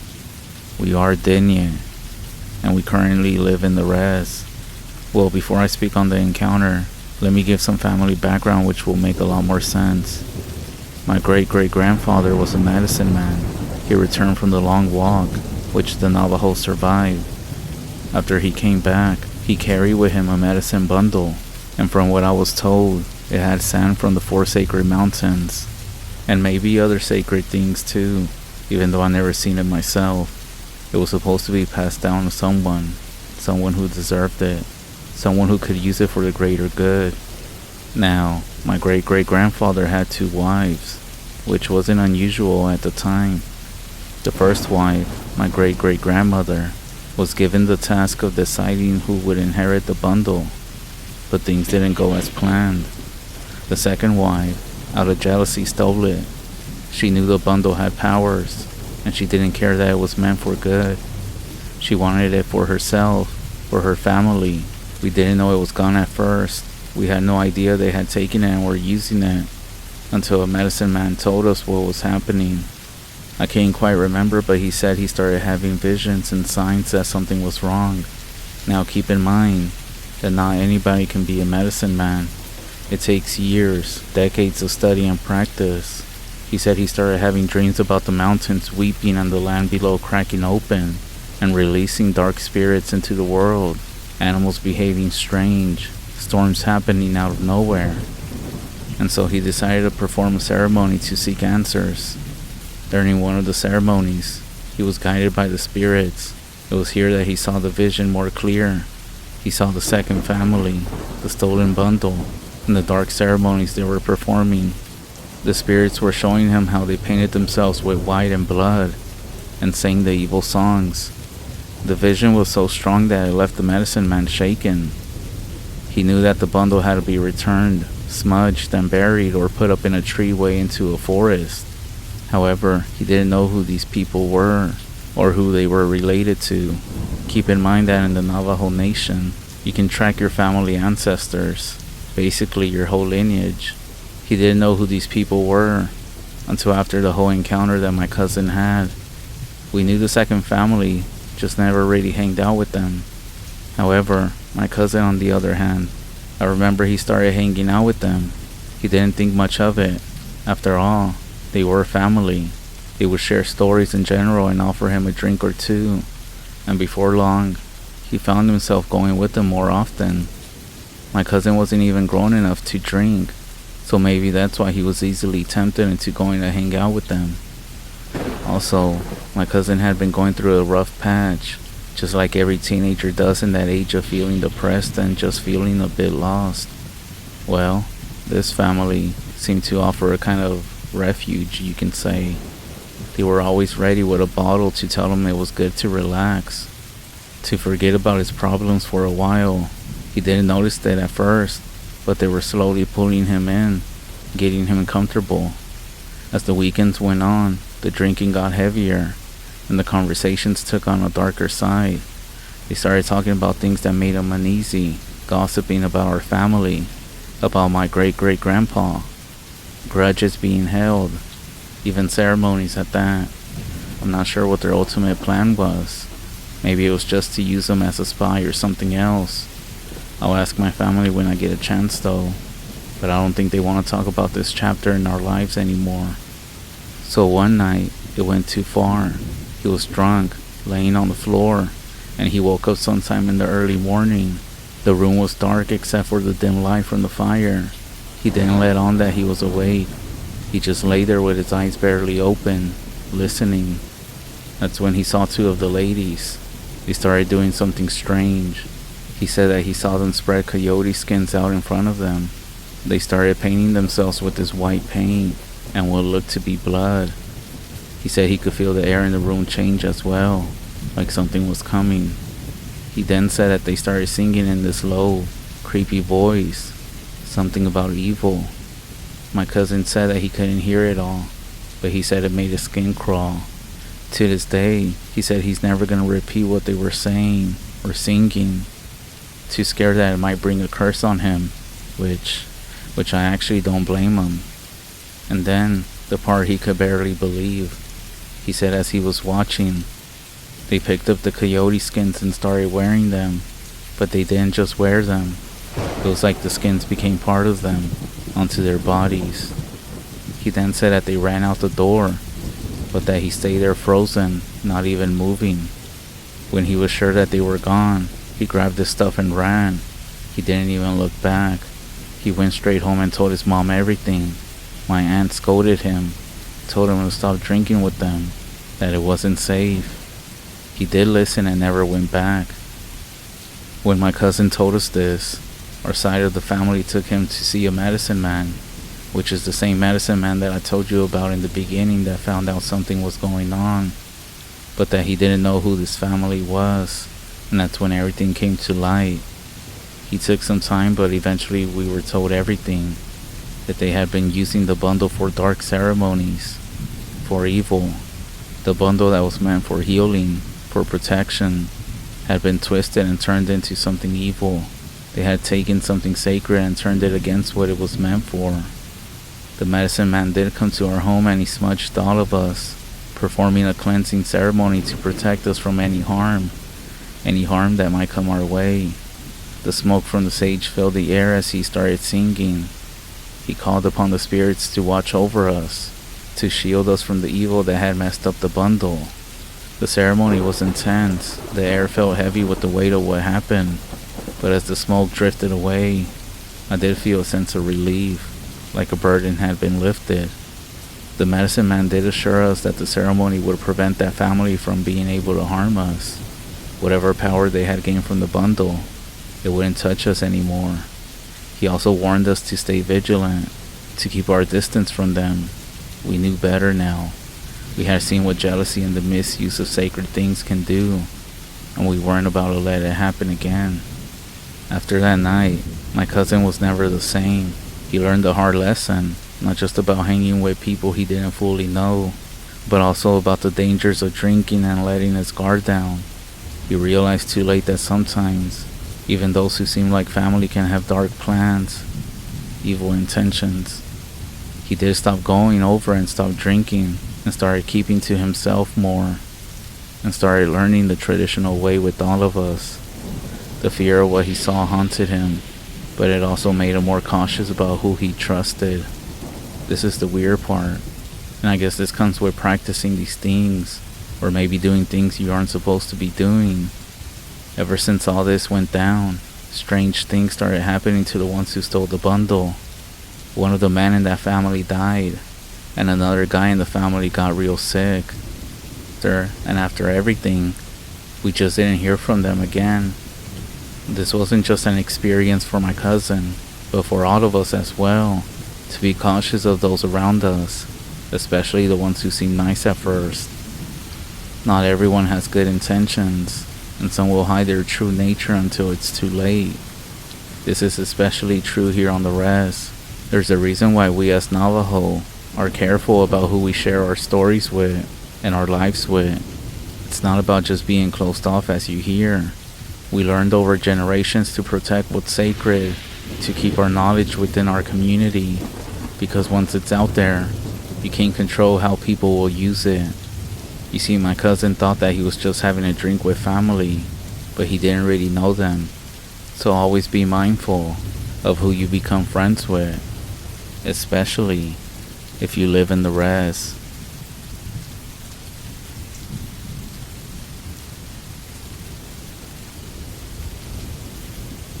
Every old-timer in Alum Creek has their own story of what happened.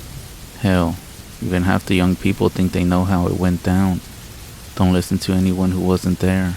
It's like that game we used to play as young kids where you take a piece of yarn tied to 2 cups and pass it around a circle repeating some sort of message.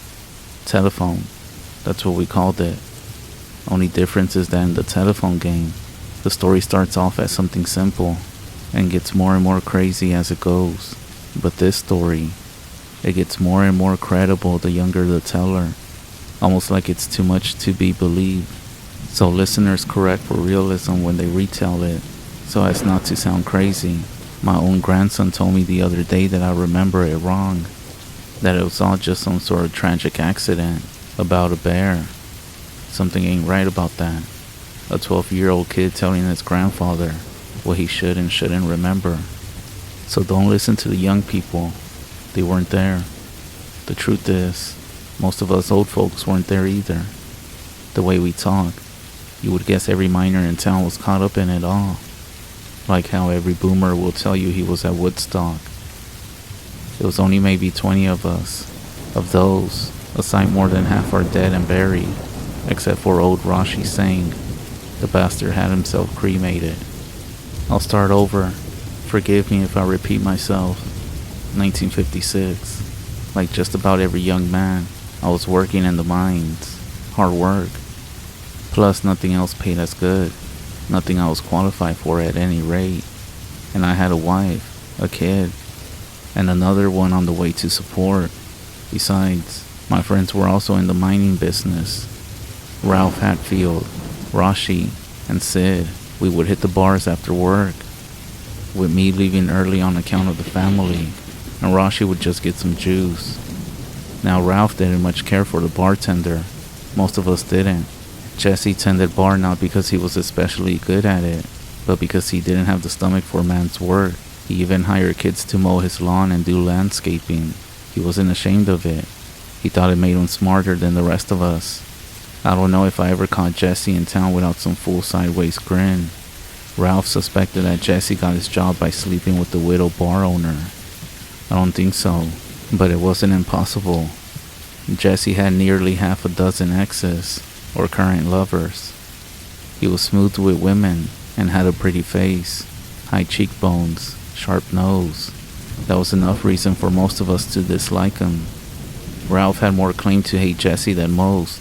Those who aren't from West Virginia probably know all about the Hatfields and McCoys, but that's nothing compared to the families of Ralph and Jesse. You see, during the Cold Wars, Ralph's family fought for the Unions, and Jesse's family owned the mines. But if you gave Jesse a hard time about it, he would always come back with something to say. Jesse was always a funny guy. That, combined with the fact that he never got angry, kept the rest of us from truly hating him, except for, of course, Ralph. June 10th was when it all started. Cicada season. They were bad that year, too. So many damn insects you could hydroplane on their guts if your tire threads were bare. The mine was a safe place from them. You wouldn't have to listen to the never-ending screech. But on this season, the mine was even worse than the outside. It echoed. It's not even pretty sounding like a cricket, at least not to me. So it's no wonder we ended up working deeper than we normally would. We got far enough that we couldn't hear a peep and went to work. A couple of hours into the day. Anytime there was a crack, the rest of us were nervous to slide through. But Rashi was a skinny guy and could damn near fit through the bars on a baby's crib. Rashi would have it covered. We waited around for no more than 10 minutes before Rashi squeezed back towards us. I had never seen the man so excited. "Stop everyone right now," he said with an accent. "It's a treasure room. In most mines, the demolition experts calculate the proper amount of black powder, and then everyone draws straws on who has to light the fuse. But most mines didn't employ Sid, the craziest son of a bitch I ever knew. Sid did all the blasting himself. He loved to be as close to the explosion as he was allowed to. Most of us figured that he was going to end up going the way of his grandfather and die in such a blast. But he blew the neck wide open without event, and we all had to look for ourselves. What we saw was a gold mine. Well, no, it wasn't. It was a coal mine, but there was a lot of coal that was easy to collect. The owner was too excited. He hired everyone in town not already working for him, at least twice the normal rate. Even Jesse couldn't resist a few weeks of hard labor for that kind of money. We ended up working like dogs all week, taking as many hours at double pay as possible. Predictably, Jesse was the laziest of all, but we needed him to have enough energy to pour our drinks after work, so no one said a thing. Now, I'm not sure who saw it. I want to say it was Jesse who came strutting back with a proud smile to tell us all of his find. Jesse, or whoever it was, found yet another neck, one that was wide enough that anyone could walk through. The new room was small, but filled with coal. Loose coal, too. That should have been the first sign. Coal doesn't just sit on the surface, stacked knee deep, ready to be scooped up into bags. But we were greedy, and now we had 2 rooms to work. A handful of guys I barely knew ended up working the smaller room. We called it the Pirate's Chest. I'll admit we were greedy. We robbed pillars and were too aggressive with the cutting machine. But that room, it shouldn't have collapsed the way it did. I've been in natural collapses before. This was not one of them. Some of the miners will tell you that everything was quiet, and normal like right up until the cave-in. But no, there was one sound. A sound that still haunts me even now. The most rational explanation is that the man in the pirate's chest shouted before the rocks gave way. But I know what I heard. It was a scream, but not a human one. It wasn't a shout of anger or fear. If you ask me how I figure a demon might yawn, I would tell you I don't have to guess. That sound, that was us waking something up. Something buried underneath all that coal. That 3 or so men working the treasure room got sucked under that big pile of black. That's when the cave-in started. It was the big chamber that went first. The one that me and my buddies were working. The hallway Sid had blasted out fell in on itself without so much as a groan to warn us. Most were able to run through the corridor in time and make it out. A couple were buried in the rubble, crushed flat as pancakes. Hooper Collins had his leg pinned underneath a boulder, which would be the depth of him, 19 or 20, I think. The guy had a pretty wife and no kids by her yet. Anyways, I noticed poor Hooper hollering and screaming. I did the best that I could to roll the rock off his leg. I wasn't even finished before Ralph screamed and pointed. A couple of the new recruits had rushed into that small room to avoid the boulders. Foolish mistake. Then, the screams I heard next were definitely human. I didn't watch. I didn't see. But you can't mistake the sound of flesh being yanked apart. So I gave up on Hooper and ran for the rest of the survivors. I still try to forget how he begged me not to run, the words that he used. I failed at that. I ran. Not far, just around a corner, and soon every healthy body was huddled around the cave-in. Desperately trying to dig out. It was pointless, but I jumped in anyway. What else could I do? When the screaming stopped, that's when the eating began. It must have gone on for half an hour, tearing, cracking. We all knew what the entree was, and each of us were digging faster. Eventually, of course, the panic wore off and we had time to think. What was back there? But most important, what would it do when it's done with its meal? And we all knew that we hadn't made progress escaping. West Virginians are just stubborn, I guess. As horrifying as the sounds were, the silence was far worse. The dinner was done. Hopefully, it was filling. Everyone stopped. We need to figure this out, screamed Sid. He held up his light and we all faced him. Over a dozen of us were huddled, some crying, but all of us were shaking as if naked in a blizzard. We took a break from the digging and shut up for a moment. Everyone except for Rodney, the preacher's son, who fell to his knees and wouldn't stop praying no matter what the rest of us did. Rodney wasn't half as holy as his father, but at least one of us asking heaven for help couldn't have hurt. Finally, someone spoke. It was Ralph. He always had a clear head, even did a couple of years of college. He kept his voice lower than Sid had. It's gonna take days to dig ourselves out. That thing will get us if dehydration doesn't. And it's guarding the TNT, if that becomes our only option. We can post a watch, guards to make sure it doesn't come in here. It was Jesse who said it, trying to maintain his composure. Are you volunteering? You'll rather stand around and dig like the rest of us, said Ralph. Most of the water and lights are in the room with it, said Sid. We got it outnumbered. Can it die? Of course, said Ralph. I read a whole issue on undiscovered things in the National Geographic. Most life in the ocean is unknown, and there's all sorts of cave creatures that we never knew about. This thing is an animal, and animals can die. What does it eat? I asked. No one responded for a minute. Then Ralph nodded. The coal's energy too, made of carbon, just like living things. There's animals and critters out there that digest minerals. Now, I can't speak to the accuracy of this claim, or even my memory, but I wanted to think that Ralph was right. It was an animal. I'm not sure I believed it, but I wanted to. Around that time, Rodney stopped praying and shouted at us. It's no animal. It's no natural thing at all. It's a demon, drawn to our greed and wickedness. Rodney, please, said Jesse in a whisper. I think it was Sid that hit him in the back of the head. Not hard enough to knock him unconscious, but with plenty of force to knock him over and shut him up. Right away, Rashi went to go tend to Rod, giving Sid a sharp glare. No one else seemed to care. I don't know of many animals that can survive being hit with 7, 8 pickaxes, said someone whose name and face I can't recall. 9 by my count. It was Ralph. He didn't have to tell us the math, that there wasn't enough access for everyone. Rodney could barely walk, and Paul had a broken arm, which left me and 2 others to fight with rocks. Rashi was a little luckier. He kept this special blade on him everywhere he went.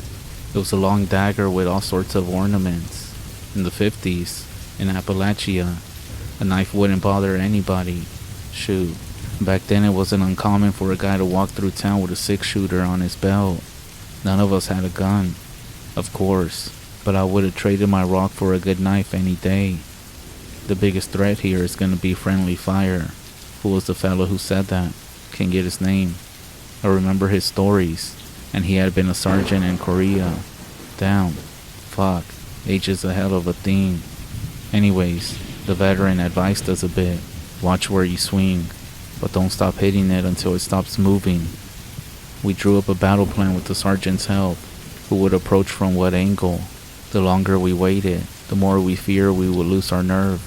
The creature hadn't made a sound for so long, only added to our worries. Was it planning something? Was it even smart enough to plan, as a unit? We rounded the bend and shined our lights the best we could. Half the standing lights were out, and out of all the remaining ones, most were knocked over. Little strips of white shined in random directions, like some sort of pattern, but unless it was hiding in the shadows, it was no creature. Blood and gut trails told a story, that the thing had drugged the dead into the pirate's chest to feast. Hooper's leg was still pinned underneath the boulder, but there was no sign of the rest of him. No one wanted to be first in line, so we crept towards what had to be this animal's real lair, weapons raised. About halfway there, something dropped onto us, or rather, onto Sarge. We hadn't even thought about an attack from above, so the whole plan was shot. Half of us ran, half attacked. I did a little bit of both. Before I go further, I'm gonna try my best to describe the creature. Just keep in mind, this was about 30 or 35 years ago.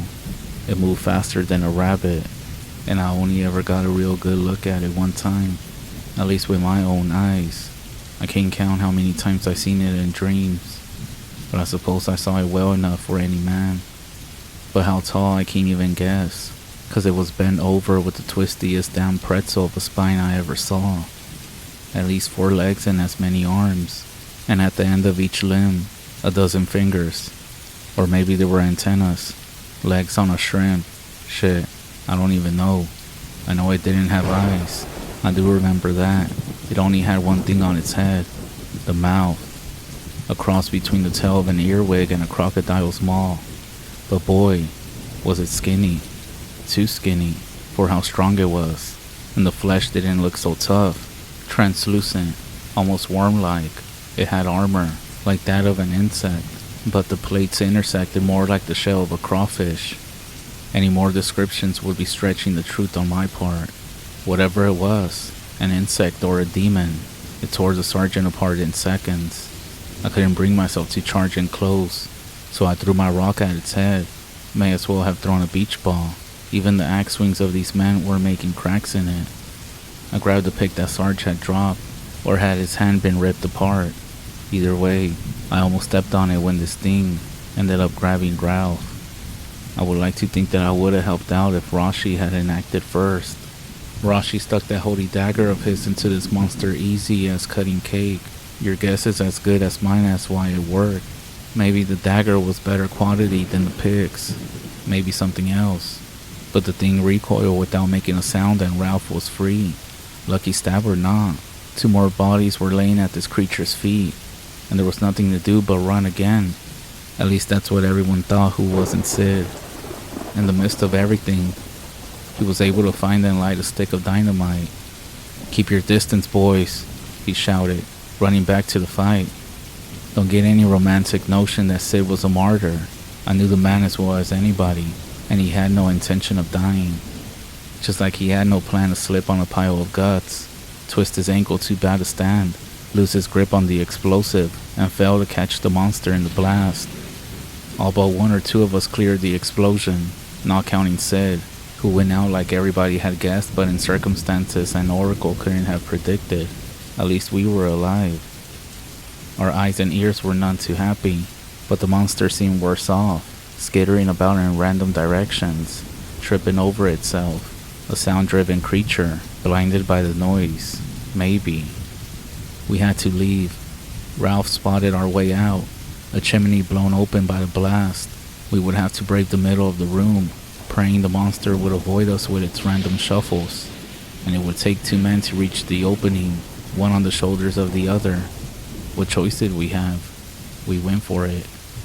I recall Jesse weeping as he climbed onto my back, and for a moment, I judged him for it, until I realized that I was crying too. To his credit, Jesse felt a ledge once through the opening, and did his best to pull the rest of us up. Halfway through, Jesse and Rashi and a couple others having reached safety, this creature grabbed somebody. Matthew Stewart, I believe. No one watched them die, and no one tried to help him. I confess feeling a bit of relief, thinking the catch will distract it long enough for us to climb. A sinful thought, sure, but I committed much worse. 8 or 9 of us were left, and of all of those, only 2 of us had lights. We shined them upwards, and would you believe that we couldn't even see the roof? I don't know the chances of that. A passage appearing right above us, straight shot to the surface. Praise Jesus, we've been delivered, said Rodney. No one could really argue the point. We climbed, I'm not sure for how long. It was tiring work, but adrenaline's a powerful thing. At first, we braced our backs to one wall and used our legs along the opposite. Then it turned into more like a steep slope that we had to scale with our hands. A few outcroppings gave us chances to rest. Sometimes, the mouth would widen, and we could offer support to the weaker man. Others, it would narrow, and we would have to squeeze through one at a time. And in one of those cases, we lost another man. A wide frame can be a blessing or a curse in a mine, and Leon was just too stout to fit. Even with someone pushing from under and pulling from above, it didn't take long until Leon was wedged so tight, he couldn't even go back down. He would have needed to break his shoulders to move. Ralph offered to do just that, yank his arms out of their sockets, that is. And keep on climbing how? Liam asked. Then, still stuck, the man pulled out a pocket knife and cut his own throat. Rodney screamed, and all I could think was how fortunate I was to be above him rather than below. It did take breaking his arms to dislodge his corpse. He actually didn't mind. Just fell 10 feet before sticking someplace else. There'll be time to pray for his soul later. We kept on for as long as we could, which wasn't long. No, a few minutes later, and we came across the worst thing any of us had ever seen, not counting this creature. The ceiling. One of the lights went out. It can't be, Rodney whispered. We're trapped. The chances of coming out to the surface were always slim, said Ralph, with no emotion in his voice. I just wish we had a few cigarettes to share. What time is it? Most likely dark by now, said Ralph. Then they're gonna send somebody. Where Jesse's confidence came from, I can't say, but I did envy it. Maybe there's already a rescue party digging through the rubble. We'll be home by morning. Is that what you want, Jesse? It was Ralph. All of our friends and fathers getting themselves killed. No, of course not. I just mean, shut up, said Ralph. And he did. No one said much of anything for the next hour. A few sobs, even a couple grim chuckles. I assumed that most of us accepted what was going to happen. A small part of me held out hope for rescue. There was no way to warn the rescuers, even if anyone was coming. Nothing to do at all but wait and make peace with our Creator. Then, the last light went out. I doubt you'll ever experience a darkness like that. Sure, maybe you experienced pitch black. Maybe you've been underground. But I'm talking about the kind of dark that fills your insides, where even a pair of eyes 3 inches from yours don't glow. The kind dark so deep you know you won't ever see light again. The little room we had sat ourselves in somehow started feeling a lot smaller all of a sudden. and the rock scraping my back became harder to ignore. There's no one on this earth that would wish this sort of death upon them. Being buried alive, I would have traded anything just to stretch my arms out. In a way, it was almost like drowning. I nearly drowned once, when I was 12. I was trying to impress this girl by swimming across a lake. It was fun, at first, until it hit me like a baseball bat how much water was between my feet and the lake's floor. I remember clearly how oppressive all that water felt as my head was starting to sink under it. An older girl had saved me. Dying underground was similar, all the stone above and below me for who knows how far. But no 11th grader was coming this time. Of all the things to reach out in mercy, it was the moon, a little stream of blue light above our heads. It took our eyes a bit to adjust and even make the light out. I thought I was hallucinating, until Jessie shrieked in joy. The chimney did go all the way to the surface, but only a tiny slit, not near enough to scurry up. "I can do it," Rashi said. "The hell you can," snapped Ralph. Rashi placed a hand on his cheek. "I can do it. Have faith." Rashi took off his boots and his jacket, spit on his palms and steeled himself. "Rashi," I said, "I also have faith." "I'll be back," he said. "And with a whole bunch of people. And guns," said Ralph. Rashi smiled. "And guns." Before he left, he stopped for a second. I thought he was second-guessing himself. Then he handed me his knife. "I thought your religion said you always had to carry this." Rashi just laughed. We couldn't see him climb. He blocked out the light, but we listened for minutes as he wiggled through the impossible small opening. At some point, his grunt stopped, and I had fear he suffocated himself. But then he shouted down to us, "I made it. I'll be back soon." There still wasn't much conversation as we waited, but at least it no longer felt like drowning. "Thank you, Father. Thank you. I'm done with drinking. I'm done with gambling. I'll never stray from my wife again," Rodney was praying. "Speak for yourself," said a guy I can't remember. "First thing I'm doing when we get out of this is having a cold beer. Fuck it, make that 3. A few of us laughed, a lot louder than the joke was funny. But that's when I heard it. "Shh," I said, and everyone clammed up quick. The air wasn't quiet. We could all hear it. It was Liam's flesh. It was tearing, and then being swallowed. "Fuck," said Rodney. "We've been delivered. Why is it back?" "Rashi's coming with guns," said Jesse. "He'll make it back fast. It took that thing a while to eat the poor fellas last time. We have time." "It had more than one body to eat last time," said Ralph. "What if it finishes before Rashi returns?" I'm not sure if I thought of it on my own, or if it's what Ralph was trying to imply, but a way to buy us a few precious minutes crossed my mind. I didn't voice the plan though. It was just too damn messed up. Rodney voiced it for me. "An offering," he said. "That thing down there, it's a devil, a demonic spirit." We don't know that," said Ralph. Rodney continued. "It's a demon if there ever was one. Demons are drawn to the wickedness. Someone brought it here, and only an offering will satisfy it. An evil offering for an evil thing."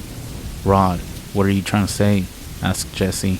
No one answered for a moment, but the silence was broken by a bone that was cracking. Marrow being sucked. This creature was wrapping up his meal. "Maybe you're right, Rod," said Ralph. "Maybe this devil has wanted a sacrifice all along." "Come on, Ralph. You don't believe in that sort of superstition," said Jesse. "I'm not sure what I believe anymore, Jesse, but I know that thing is hungry, and I got a pretty strong notion who the most wicked man among us is. He comes from a long line of wicked folks." The next minute or two is a blur, most likely because I try to block it out, but like mostly everything I tried in my life, I didn't do it well enough. Please understand, I don't remember laying a finger on Jesse. Cross my heart and swear on my children. The way I remember it, I stood back and was just looking. Even tried to reason with Ralph and the others to leave Jesse be.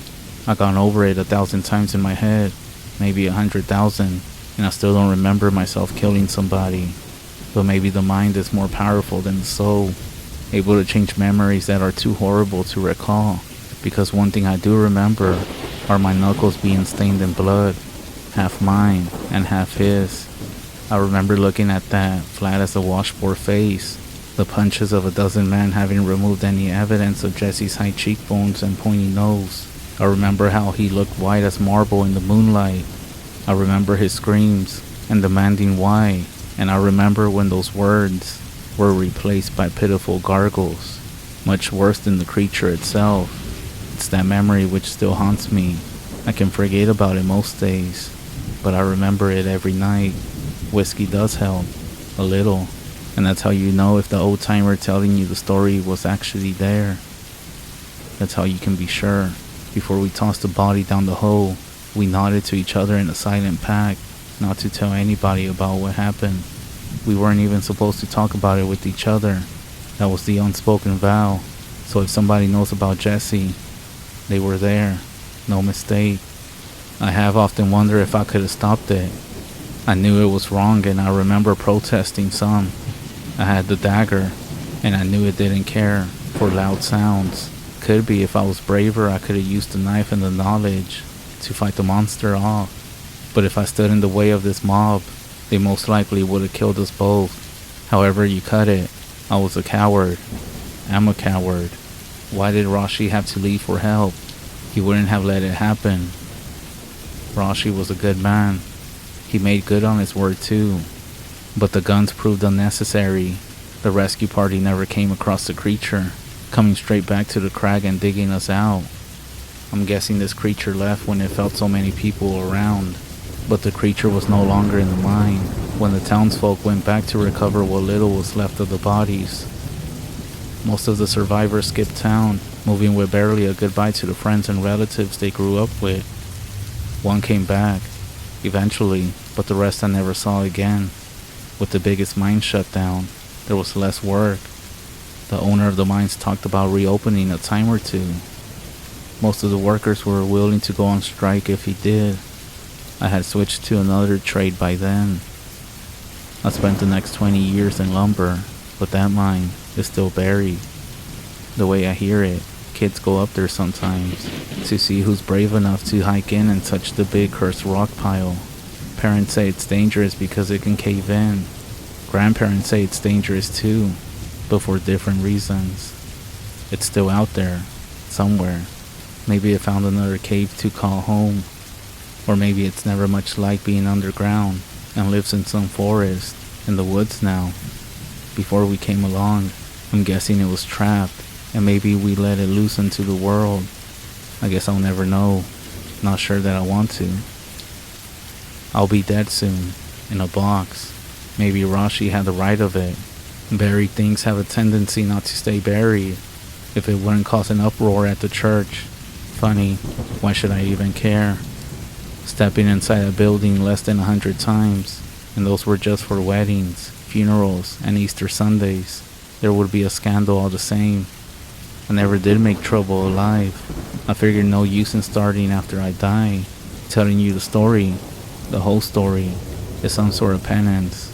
People should know what's out there in the dark, as much as they should know what we did. On Judgment Day, when I have to look Jesse in the eye and give account for how I lived, the things I done, at least I can say I told it like it happened, not until the end. So if the good judge sees that it's fitting to condemn me, well, I guess I can't protest all too much. Maybe, in whatever hell I'm heading for, I'll meet the creature again.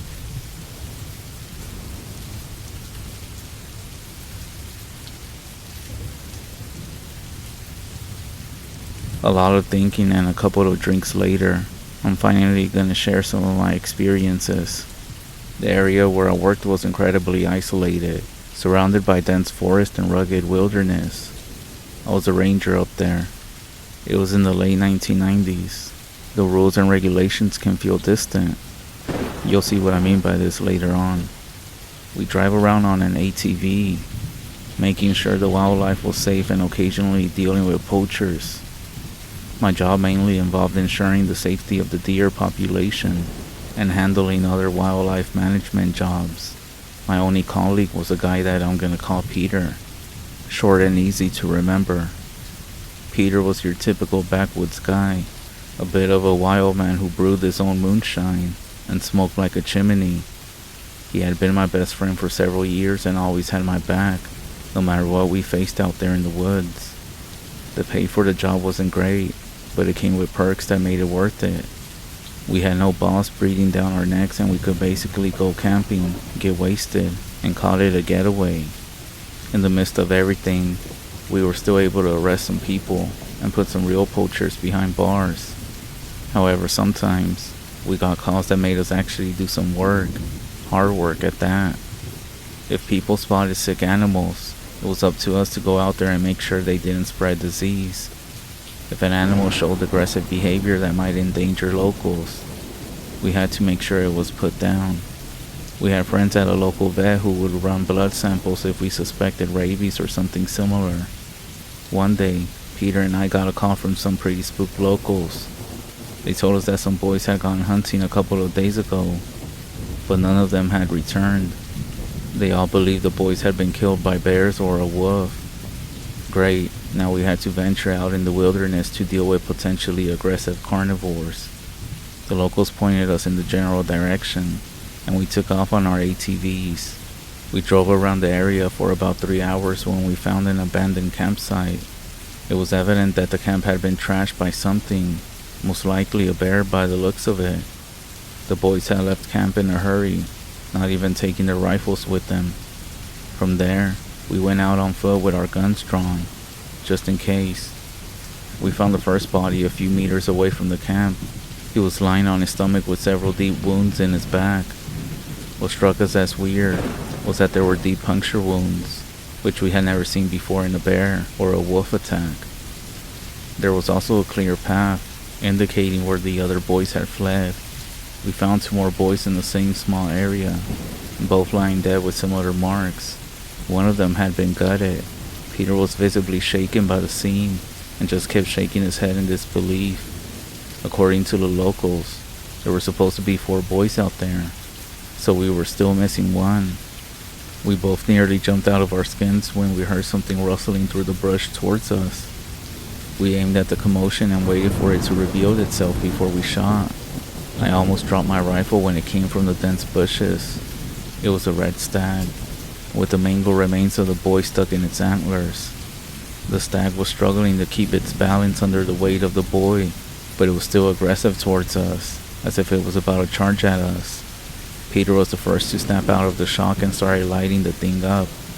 After further inspection, we noticed that its antlers were worn down and broken. It had put an excessive amount of force behind each of its charges, breaking its antlers on the 4 boys. The reason the last boy was stuck in its antlers was because the damn thing had practically torn through his rib cage. We couldn't separate the boy from the antlers, so we had to bring the head of the deer with us.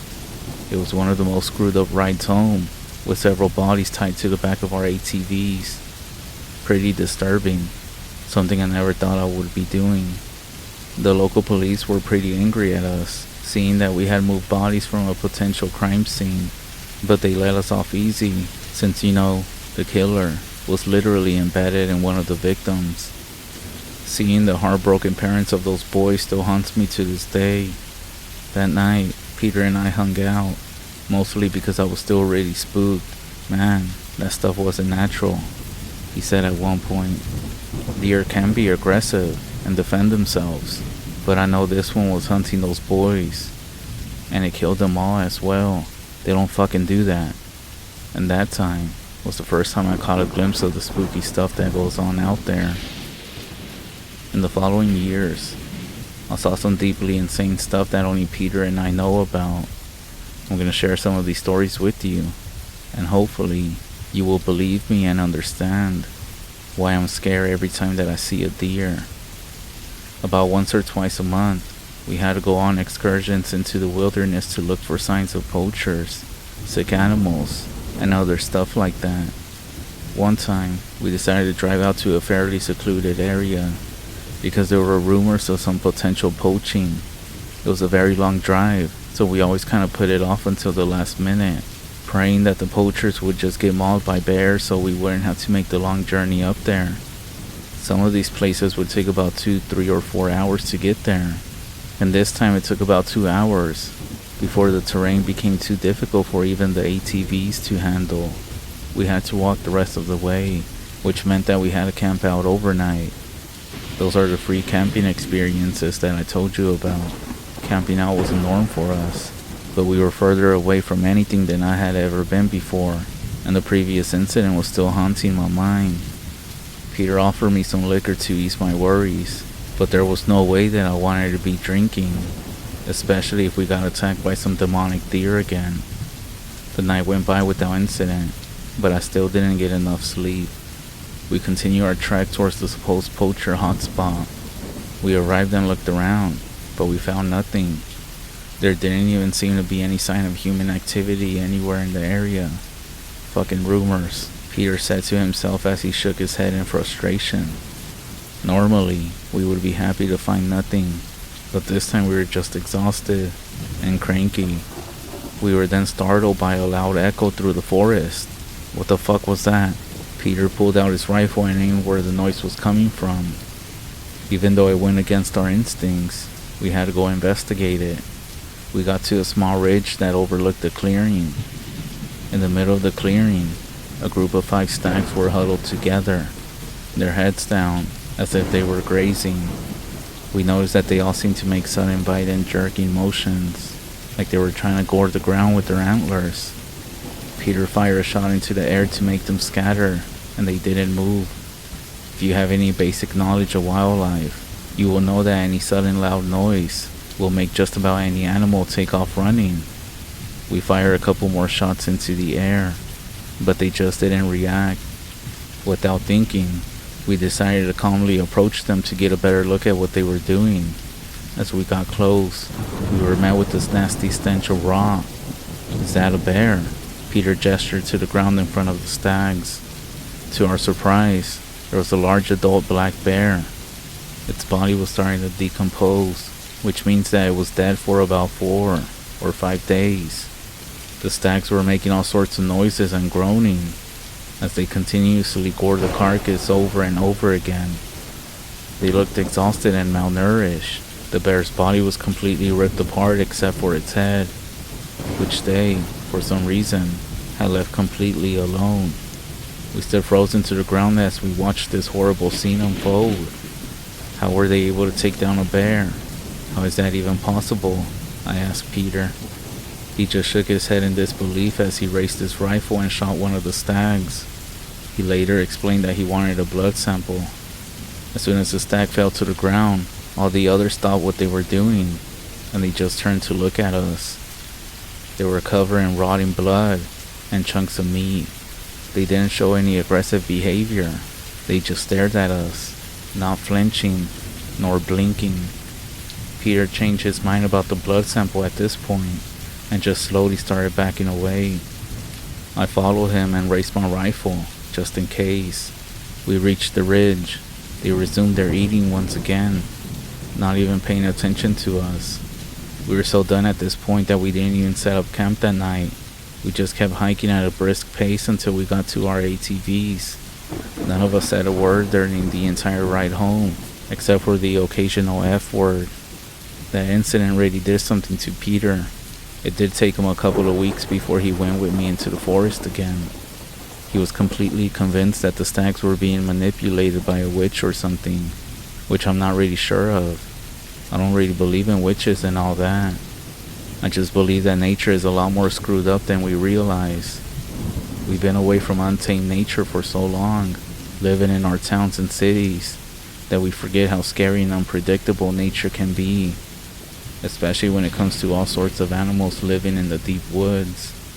But still, there was something just off about those stags, and I still don't have an explanation. One day, we got a call from the local police. An old man who lived by himself in a remote cabin hadn't been seen in a while. They wanted us to take them to the cabin since they weren't used to the terrain.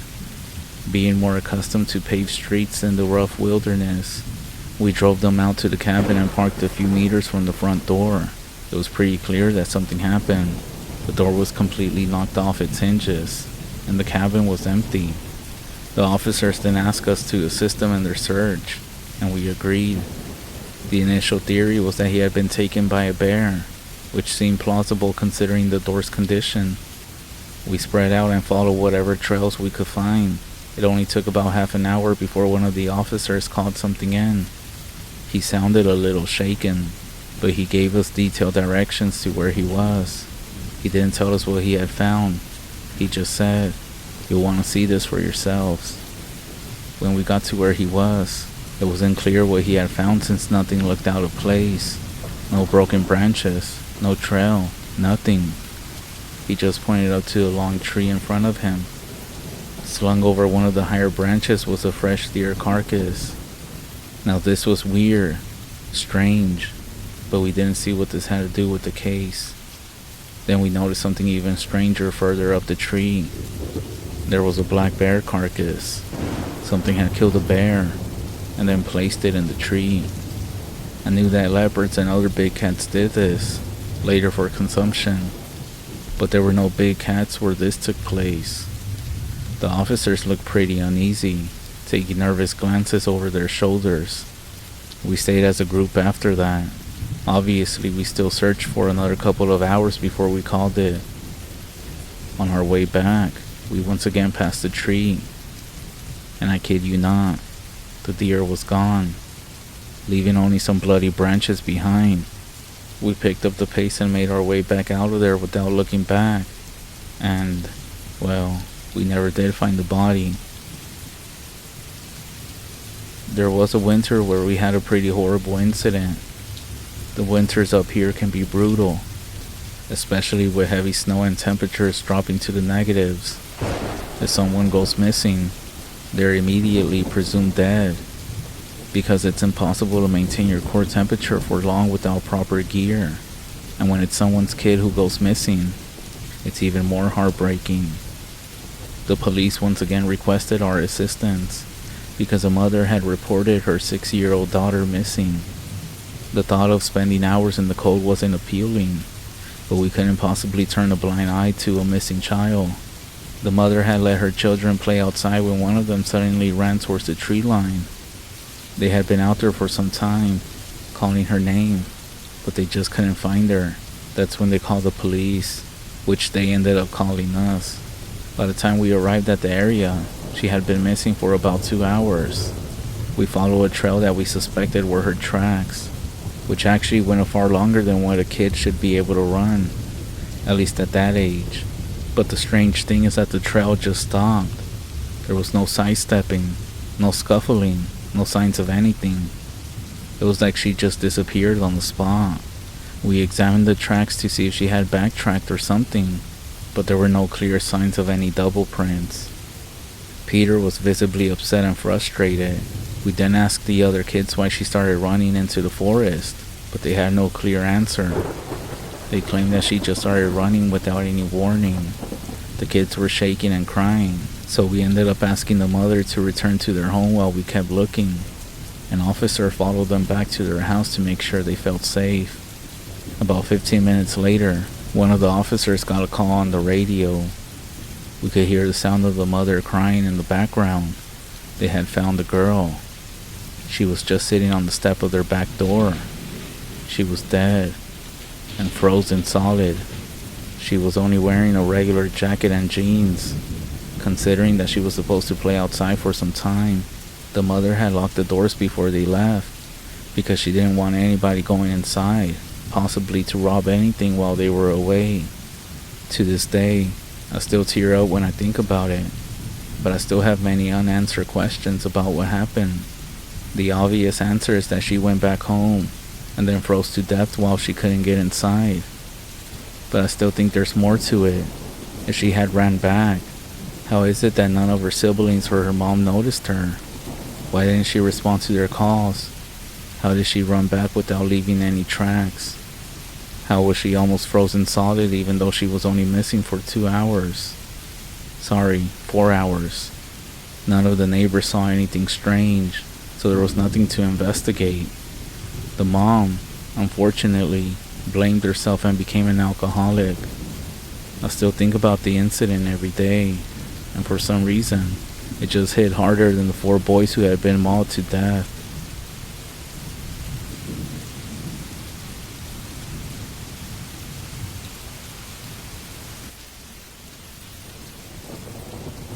You'll have to pardon me.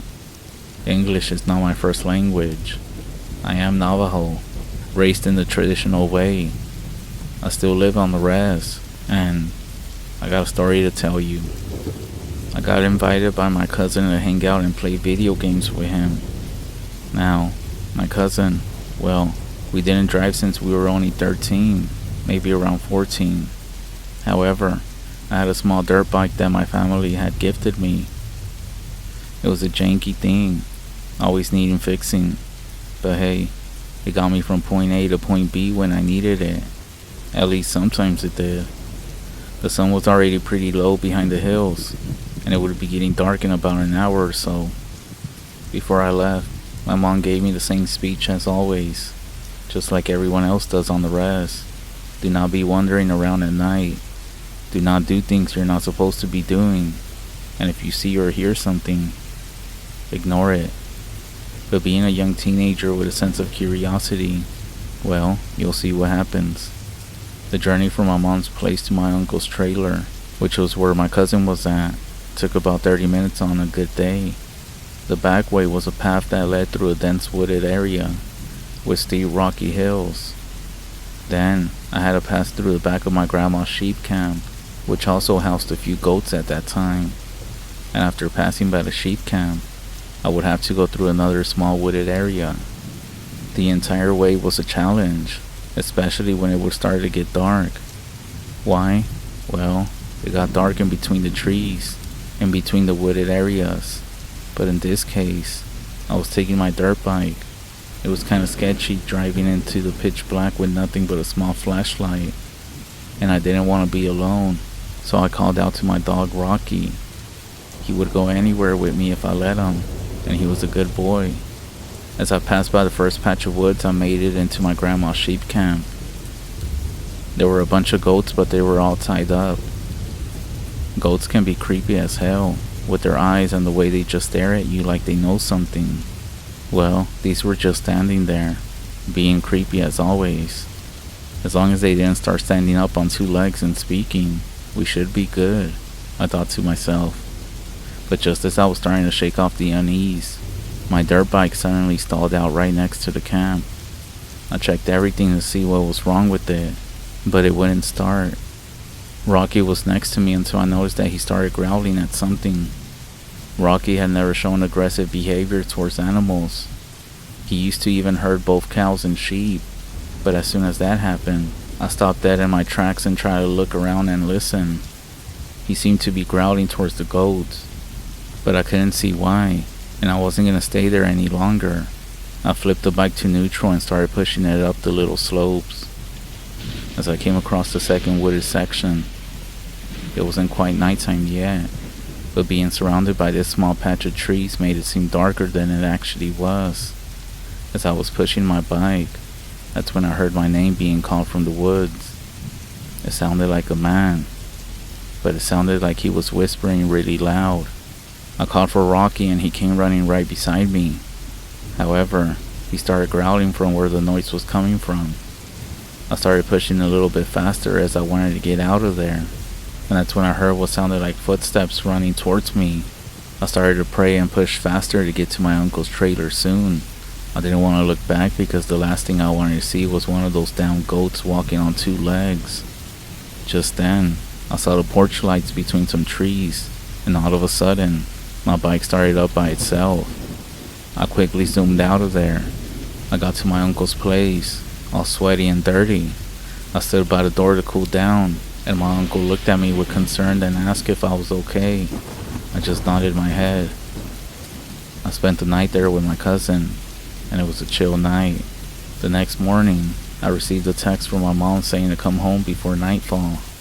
I ended up spending the morning and afternoon with my cousin and uncle, and before I knew it, it was getting dark. Knowing our culture, you obey and listen to what you're told. So I quickly rushed to get home before it got completely dark. My uncle offered to take me home, but I didn't want to make things complicated with hauling the dirt bike, and Rocky also being inside a car. My uncle wasn't a big fan of dogs. Plus, by the time that I was ready to go home, he was already going to sleep.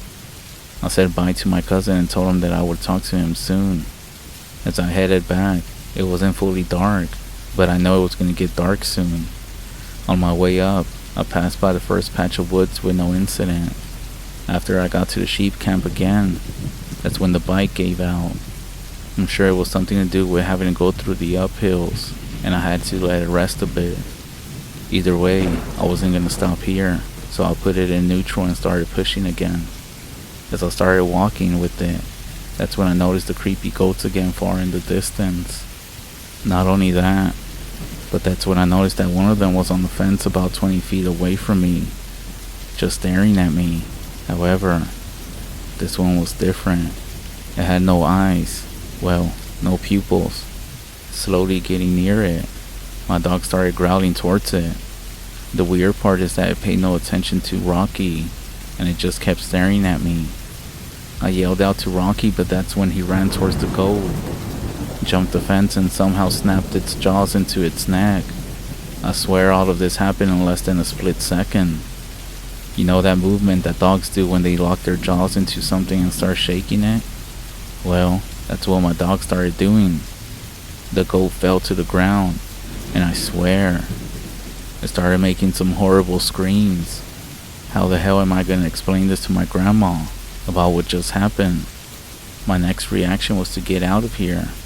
I kicked my bike a few times and the down thing turned on. I looked over to Rocky and saw that he had ripped the throat out of this down goat. I sped off and called out to Rocky. I got on my phone and called my cousin, who woke up my uncle and told him what happened. My uncle wanted me to describe the goat that was dead, and I explained its features. Black shaggy hair, no pupils. It was just plain black. My uncle then got quiet and told me to go home and pray. He said he would go over in the morning to check it out. I then made it through the sheep camp, and I made it to the next section of the woods. Coming up to the steep rocky sandhill that required first gear only, I looked back one more time to see Rocky coming up behind me, running. But that's when I also saw it. Behind Rocky, this damn same goat was running a few meters behind him. It then started screaming, a sound that will forever be burned in my brain. It started screaming like if it was a man, but not just a man, like a person who was choking or coughing up blood, trying to speak and say something at the same time. I could hear its raspy breath with each step. It gave me a shot of adrenaline. I started screaming at Rocky to go faster, and at the same time screamed at my bike to go faster as well. I looked back one more time, and this goat was now running on 2 legs. I pushed to 4th gear and zoomed out of there, not looking back. I ran inside my home, and Rocky ran towards the backyard. I got inside, and as soon as I did, my mom held me for a minute. She said my uncle had called her and told her what happened. She told me to hop in the shower and that she was gonna wash off Rocky, and that tonight we would all be spending the night in prayer. We did end up spending the night in prayer.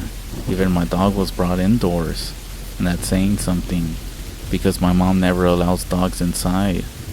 My mom also revealed to me that the previous night, when I spent the night with my uncle, she heard something walking by the window of my room, scratching at it. I told her what happened that night on my way down to my uncle's place, and what happened just earlier on the way back. Nothing happened that night, but the next morning, my uncle called my mom, and he told her that he couldn't find any blood or anything about this goat that Rocky had killed. Well, of course he didn't. Now, outside of this, the strangest thing is that a week later, on one morning, Rocky was nowhere to be found. I know that dogs sometimes wander off when it's time because of age or sickness, but Rocky was healthy, strong, and only 5 years old. I never did find him. I know this isn't the ending that you expected, but it's part of living on the res, where there are people who practice bad medicine. From what family and friends have told me, they said that Rocky was either killed or taken, and that he actually took what was meant for me. I stopped going through that back path, especially close to nightfall. Whatever this thing was, It never bothered me again. Well, at least not here. Maybe I'll tell you another story some other day. If you ever come to the Navajo Nation, be careful if you see an animal acting strange, especially at night.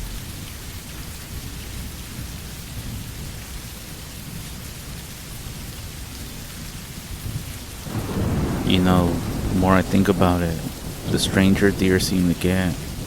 They seem peaceful, very gentle, that we often see grazing in meadows or going across the road. But after some of the encounters I have experienced, I don't look at deer the same way anymore. There's just something about them, something that makes me wonder if what we see on the surface is all there is. Maybe they're not what they seem to be. Maybe there's something lurking beneath those eyes, something that we can't quite understand. Or maybe there's something else out there in the forest, something that uses these creatures as a disguise. Or worse, something that twists them into something unrecognizable and terrifying. I've seen and heard enough to believe that deer are far from the simple animals we think they are. And while these thoughts might make you second guess that peaceful stroll through the woods, I'm not done yet. I got more stories to share about when I was a park ranger. Stories that might just make you rethink what you know about these things, these deer. So I once saw a deer mother bite one of her fawns by the head and then start shaking it violently until its neck snapped. She then dropped it to the ground and nudged it a couple of times as if she didn't quite understand what she had just done. I didn't continue looking because I was a bit freaked out. One time, I found a dead deer lying next to a tree. The markings on the tree and the markings on the deer's head suggested that it rammed its head into the tree's trunk until it died. So I ended up taking a blood sample, and when I analyzed it, it was completely healthy. One time in the winter, I stumbled upon a fresh kill. It was a deer with half its face missing. Its neck was all jacked up, and it had a huge hole where the guts were hanging out. As I was starting to poke the wound to check the temperature, the thing let out a yelp and rose to its feet. In complete disbelief as this bloody mess turned its head to look at me and started walking away calmly. It then dropped dead about 10 meters and didn't get back up after that. It can be pretty exhausting to remember these memories all the time, but I have another story for you. I've been seeing a girl for a couple of weeks. For some reason, she found my job to be hot and thought that I was some sort of macho dude. I went along with it because she was also cute. She also hooked up Peter and co-worker with one of her friends. She lived in one of the fancier houses in town with a nice view of the forest from her living room. We decided to have a double date at her house where we would watch a movie and eat dinner. Peter and I hadn't been into the forest that entire month. We had just gotten caught up in our own personal lives as well. Honestly, it felt nice to get a break from work, seeing as how we weren't exactly ever off duty. We fell asleep on the couch in the living room. At some point during the night, I woke up. It was a beautiful night, so I walked up to the glass door in order to get a better view of the sky. After a few minutes, I spotted something in the distance. The faint glow of eye shine from something staring intensely back at me. I froze in place and observed this unknown creature as it slowly started walking towards me. When it got within the light that was coming from the house, it revealed itself to be a medium-sized red stag. It just kept walking towards me, didn't blink or take its eyes off of me. It walked directly into the glass, which actually seemed to puzzle it a bit. It then started nudging the glass, which turned into violent pushing. At this point, I started backing away, still in complete disbelief about what was happening in front of me. My girlfriend wakes up due to the loud banging on the glass. "What the fuck is going on?" she asked, still half asleep. Before I could answer her, the stag started letting out these guttural screams. As it also intensified its ramming, it broke through the glass. My girlfriend screamed, and Peter came running down the stairs to see what was going on. The stag just calmly walked up to me like it hadn't just broken through a glass door. keeping those horrible noises going as it approached me. I tried backing up but stepped in some glass and fell over. The stag just continued looking at me with unflinching eyes as it continued letting out those guttural screams. My girlfriend was still screaming also at this point. The sound of Peter unloading his small sidearm. He hit the stag a few times but mainly missed, leading to a lot of property damage. The stag fell on the floor. And to this day, I'm still grateful to Peter for bringing his gun. The girlfriend and I broke up the next day. She said that I was either cursed or unlucky. Either way, she didn't want anything to do with me. I still always sleep with my blinds on. I never want to see another window in the night, especially when I know what might be on the other side of that glass. I may have ignored the forest, but I know it didn't ignore me. I once found myself lost with Peter in a snowstorm. We were basically as lost as we could be, with no shelter or any way to start a fire. Snow was falling so densely that we couldn't even see more than 5 meters in front of us. The wind was so cold that my lips started bleeding.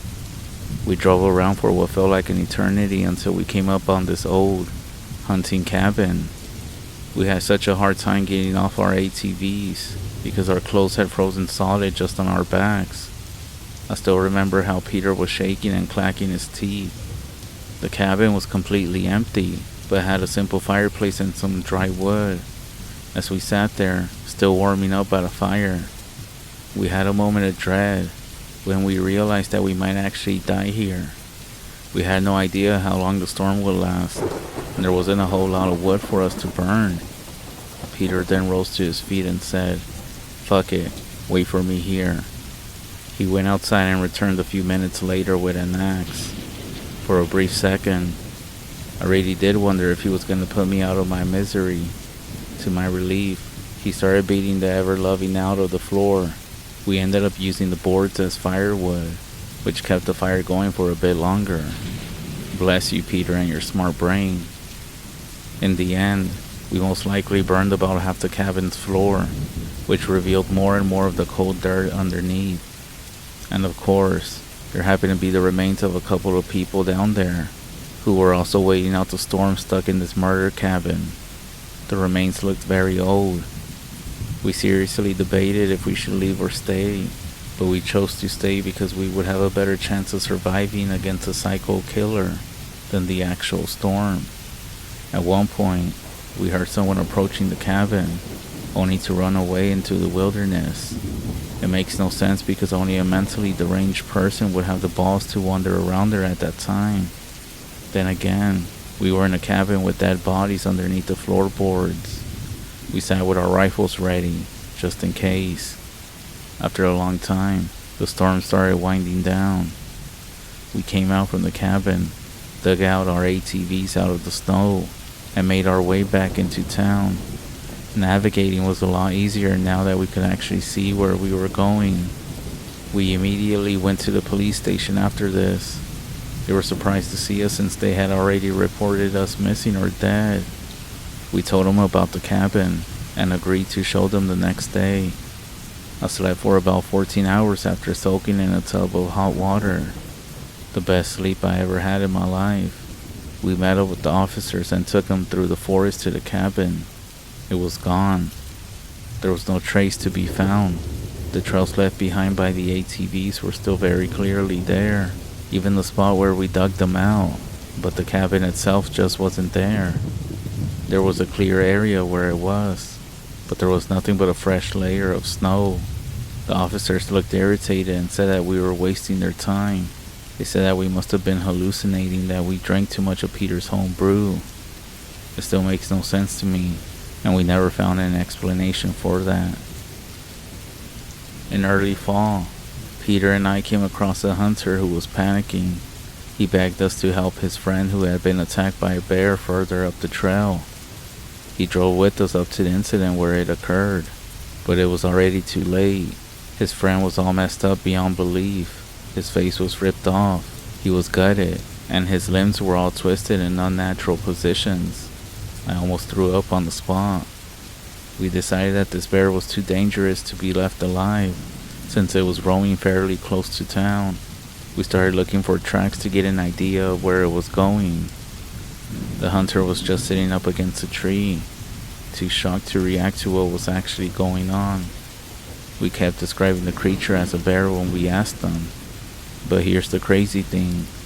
We only found deer tracks at the scene. Against our better judgment, we started tracking them. I swear there was a constant stream of cold sweat running down my back while we were busy hunting this. I would honestly have been rather be tracking a bear at this point. We got to a clearing at some point when we found a piece of the guy's face hanging from a bush. Freaked out, we had to continue on, and finally we caught sight of it. It was wandering around in circles, almost like its internal compass was messed up. This time, I was the one who shot it, and I couldn't let Peter have all the fun. I hit it right in the head. Instant death. Chunks of flesh were still hanging from its antlers. We had to actually collect the individual pieces and put them in a plastic bag so that we could deliver them to the morgue with the rest of the body. Of course, we gagged as we did it. It was one of the most horrible things to do. We ended up driving the hunter back with us so he could deliver his testimony. "Why did you tell us it was a bear?" Peter asked him. "You would have never believed me," he answered. "If only you knew." Peter and I were hanging outside his apartment one night, sharing stories and drinking. We sat down on a small balcony and smoked when we got a call from the police station. There had been some strange sightings of an animal, most likely a bear, roaming the area. Some of the locals were pretty scared and had reported it to the police. Of course, it fell under our jurisdiction, so we decided that we would just check it in the morning.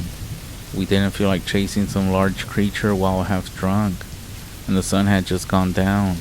We sat for a few more minutes, just talking, when a screech echoed from beyond the tree line. We were silent for a couple of minutes.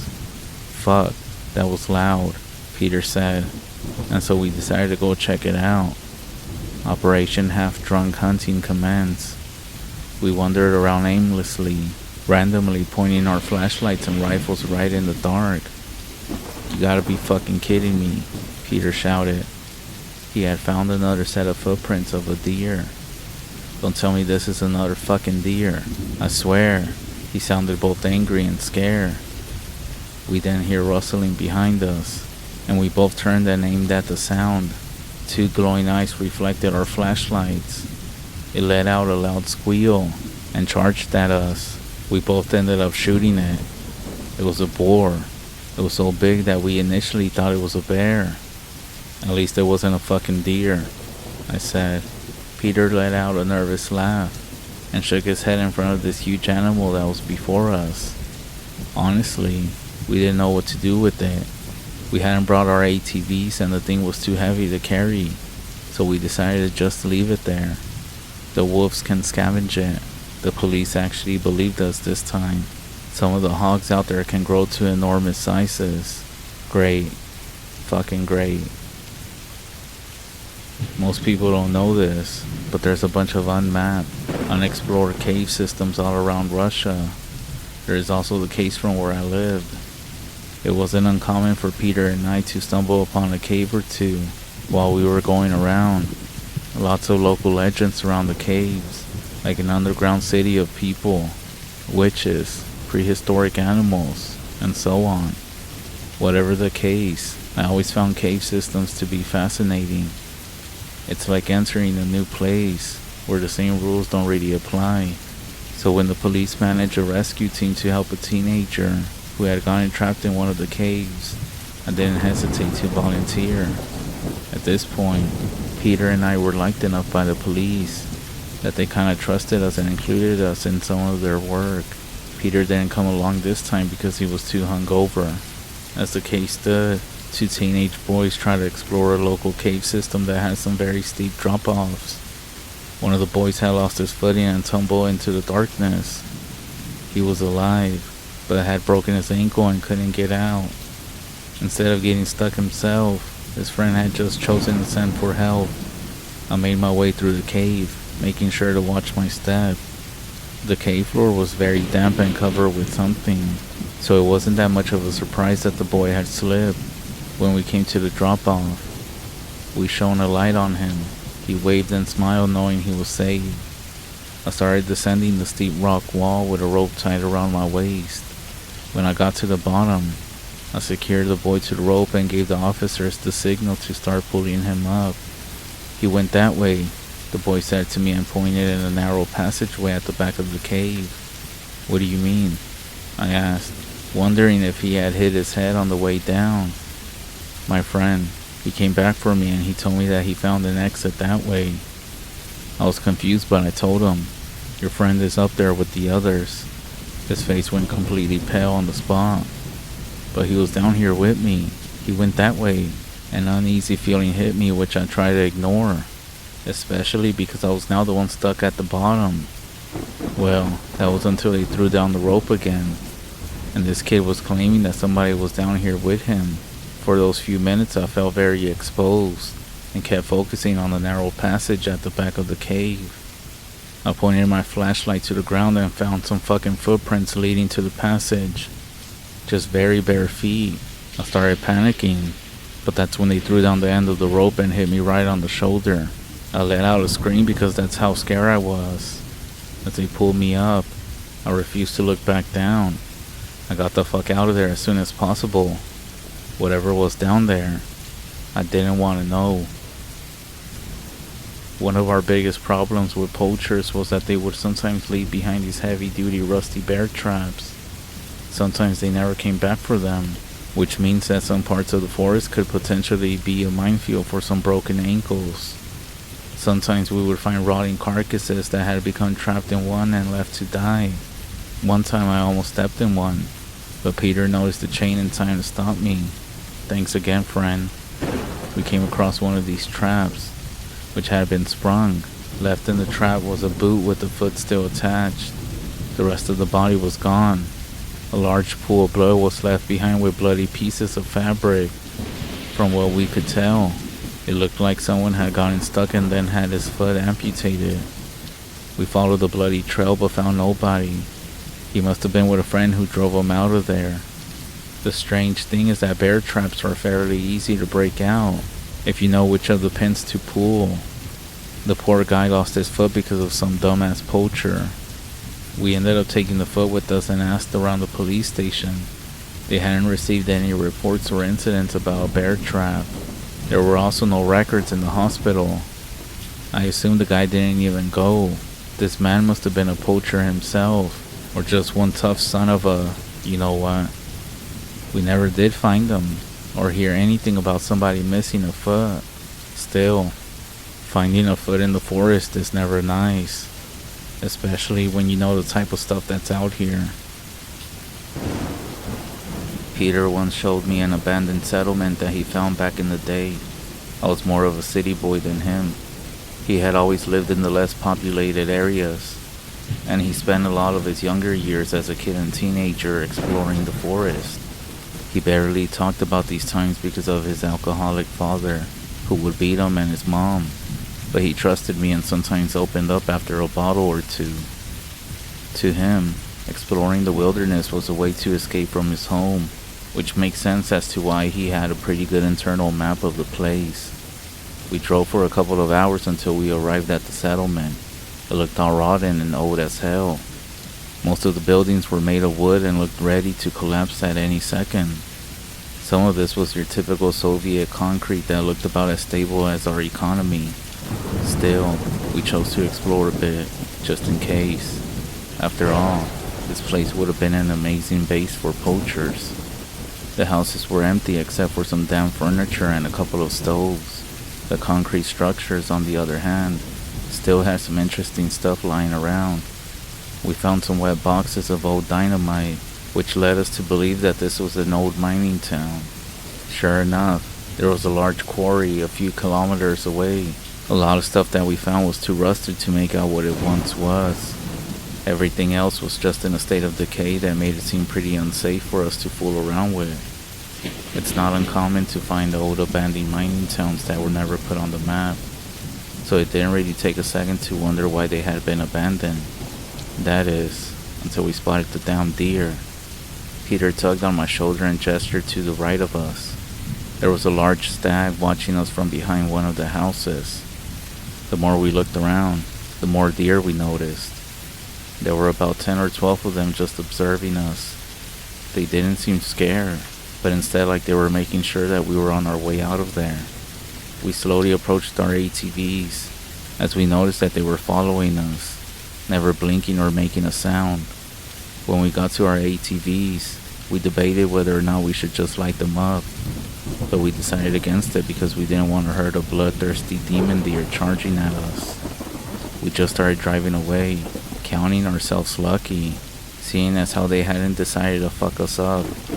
I remember looking back once we were about 100 meters or so, and seeing well over 20 deer standing there motionless as we raced out of the area and back to town. I never went back, but we often talked about it. He firmly believed that the deer had something to do with the settlement being abandoned. I'm not so sure about that, but I definitely don't think it's out of the question. I swear, these deer and their mysterious ways. At this point, the police knew of our various encounters, but they didn't really believe us. They still had enough respect for us not to mock us. After all, we had retrieved quite a few bodies for them. That all changed when one of the officers, one of my friends, went missing. He hadn't responded to a call about some kids that claimed to have been stalked by an old man while they were playing in the forest. For some reason, he had gone out there alone to investigate. That was 16 hours ago, and nobody's heard from him since. Peter and I helped with the search since we both knew him quite well. We went searching for hours, but we didn't find anything. Then, someone found his handgun lying on the ground. It was fired twice, but we couldn't find the bullet casings. One of the officers had brought a dog. They took a few whiffs of the gun and started darting off into the woods, obviously tracing something. We followed as best as we could, but the damn thing was fast as hell. Suddenly, the woods were filled with the sound of aggressive barking and whining. We arrived at the spot where the dog had gone and found a big surprise, a big fucking deer. From one of its antlers hung the lifeless body of the officer. The deer had impaled him through his throat and out the mouth. It was so grotesque that I still get a lump in my throat when I think about it. It was my friend, and that fucking deer had killed him. It stood completely still, its head weighed down by the officer. The dog whimpered and started growling, but it didn't move an inch closer. One of the officers started shooting at it, which caused all of us just to light it up. Retrieving his body still stands clear in my mind as one of the hardest things I ever had to do. After that incident, the officers always took our claims serious.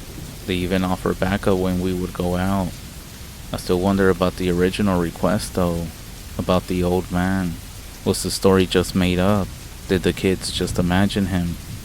Peter insisted that something supernatural was manipulating the deer, making them aggressive and batshit insane.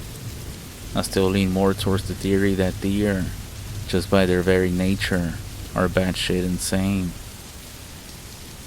We were checking out a potential poaching camp.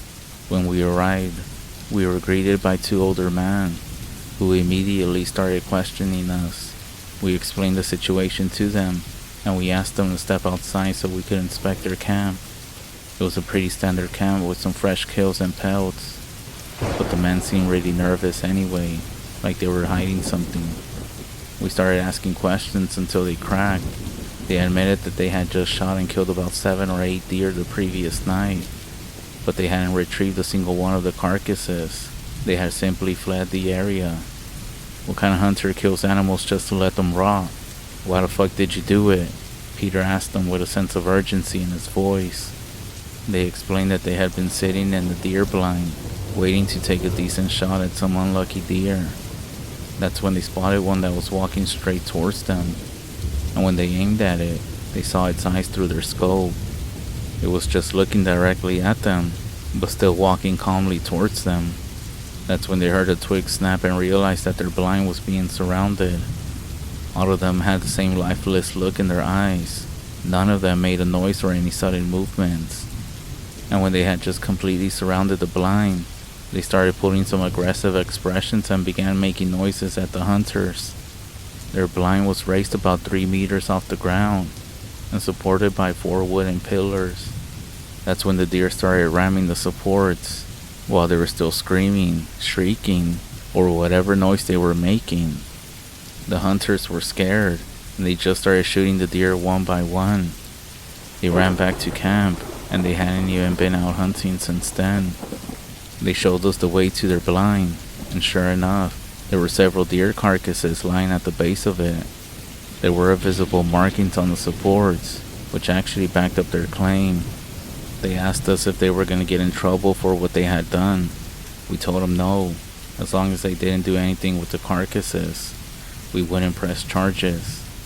Normally, we would have made them pay a fee, but seeing that they had been through the same encounters with these demonic deer, we didn't make them pay a fee. In fact, we thanked them for taking care of them since they were a threat to the locals.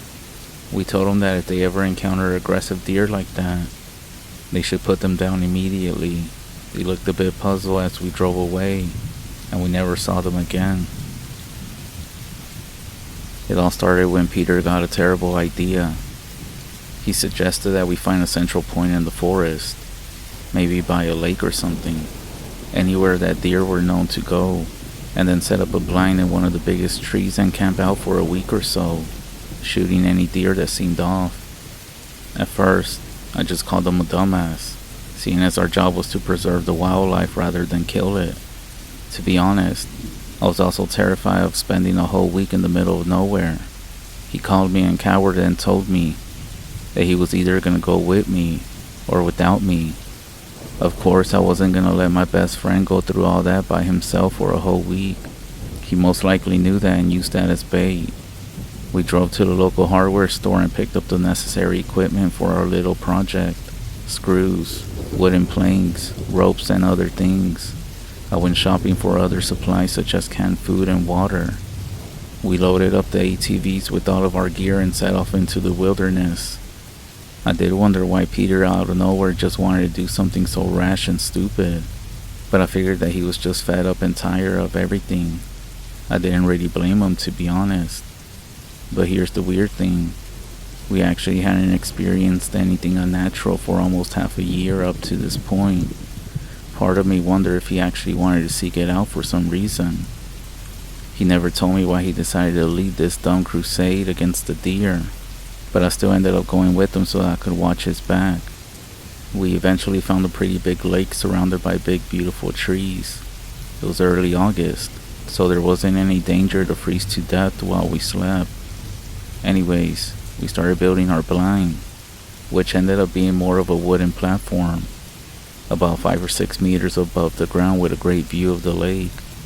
By the time we were done, the sun was setting, and we had seen no sign of wildlife the entire time we were building our blind, but I figured it was just because of the amount of noise that we were making. Our plan had one huge flaw that we had forgotten to realize: the damn mosquitoes. We had no cover and were placed right next to the mosquito capital of this nation. We caught no sign of anything strange the first night, except each other's swollen faces. At dawn the next day, we awoke to the sound of something splashing around in the water. We peeked over to the edge of our blind and saw a doe along with her 2 fawns. We looked at them for about 15 minutes before we figured that they were pretty normal. Similar incidents happen every once in a while the first few days, but there was nothing else off. I felt relieved and wondered if they had migrated to some new place, planning on scaring some new rangers, but for some reason, Peter seemed extremely tense and would curse under his breath. "Peter, what's going on, man?" I asked. He looked at me with a hollow expression and sat up beside me. He explained that he had been having nightmares about the deer. He felt that if he killed some of them, he could prove to himself that he had nothing to fear. The poor guy hadn't had a decent night's sleep in well over a month at that point.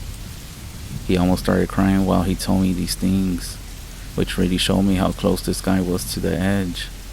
I had to help him, so I stayed with him and kept a lookout while he took a nap. I hadn't told him anything, but I actually been looking into how much it would cost to move away from this place. I hadn't said anything because I wasn't really planning on anything. Besides, I didn't feel like I could just leave him behind. I kept an eye on our surroundings for several hours and almost decided to just lay back and enjoy the view of the lake. But then, I heard something approaching to our left. Out of the tree line stepped the lone stag. I waited a bit to see if it would behave strange before I woke Peter up. It started bobbing its head in motion as if it was drinking from the lake, even though it wasn't anywhere near the lake. Well, that was more than enough proof for me, so I slowly shook Peter until he woke up. He instantly crawled over to the edge and looked at the deer, grinning with some kind of sadistic satisfaction. That's when he took aim at it with his rifle and fired at it. He let out a sigh of relief and started laughing. We heard the sound of several animals walking around within the tree line, but never saw any of them. It almost sounded like that stag had been bait to see how we would react. This only made Peter more paranoid. He was practically trembling with fear every time that we heard something wandering around in the tree line. Sometimes, the deer would appear on the far side of the lake, but no matter how many times Peter and I shot at them, we never hit them. At night, our main source of light was a lantern that ran on petroleum. Part of me always suspected that this was a horrible idea, to use in a blind made of dry wood. On our 5th night into this crusade, things hit the fan, if you know what I mean. We kept spotting the eye shine of several animals, but every time we looked through the scopes, there was nothing. It almost felt like they were playing with us. Peter started firing shots into the air, trying to throw off the creepy efforts from whatever they were doing, but of course, it didn't work. I picked up the lantern and raised it higher in order to illuminate the ground better. When I stood up, I got lightheaded and fell over. I dropped the lantern, which in turn, as you guessed it, started a whole damn inferno. We abandoned everything and just descended down the rope. My rifle was up there along with all of my favorite gear. As we stood there in the night, the blazing blind illuminated a lot more than the lantern had. I still shudder at the thought. The largest flock of deer I had ever seen was standing in the tree line. All of their eyes lit up from the flames, giving them a hellish appearance. Peter was practically hyperventilating at this point, and we made a dash towards our ATVs. We hit the ignition and got the fuck out of there. We never did look back to see if they were following us or anything. The entire ride back, we just kept driving and letting out cries of adrenaline mixed with actual fear. When we got back, Peter just went home without saying anything. I went to my apartment and completely shut myself off from the rest of the world. I locked my door, closed the blinds, and turned off my shitty phone. I stayed that way for a couple of days. Then, I got the feeling to go grab a drink. I had already consumed every bottle of alcohol in my apartment, so I went to the bar that was located on my street. When I entered, I was met with worried looks from the people who knew me. "How you holding up?" the bartender asked me. This surprised me because none of them would have known about the stuff Peter and I went through the past week. "Well, could have been better," I replied. "Well, after Peter's accident, he just kind of disappeared for a while." "Peter's accident? What happened?" My expression made the situation pretty clear. "Fuck, I thought you knew," and he filled me in. Peter had packed his bags and rented some rundown car with the intention of skipping town. He then took off intoxicated and hit a tree at going about 80 miles. The car was totaled, and Peter died on the spot. After a few minutes of silence, I remember standing up and just walking out of there. I walked around aimlessly for hours, trying to make sense of what happened. Eventually, I found myself back at my apartment complex. I noticed a piece of paper hanging on my mailbox. I began to tear up when I read, "My dear friend, I have decided to leave this place. I can no longer bear the shadow that looms over us, and I hope you will come visit me someday. You helped me through some bad times, but this time you can't help me. If you decide to come over, you can find me at the address was blacked out. I cried for so long that it seemed like an eternity. I still tear up as I'm typing this. After about a month or so, I decided to move out of Russia and get a new start. I know I can never escape my past or the nightmares that keep resurfacing, but I have put a great distance between then and now. I still miss that crazy bastard every day, and I will never forget how much of an amazing friend he was. I now live in the safety of the heart of a big city, far away from any forest. I sometimes go on drives through some of the more scenic woods, but it feels so fake. The European forest doesn't have the same raw feeling as the Russian forest. I sometimes miss my old home. I just wish there wasn't an abundance of terrifying animals roaming the woods. I haven't experienced anything unnatural since I moved, and I have finally learned to sleep at night. I do speak with a therapist about some of the experiences I had, and I feel more in control of my fears now. Well, that's it. Believe it if you will. Either way, this is very real to me. Next time you get a chance, raise a glass to my best friend Peter in honor of his memory and the man that he was.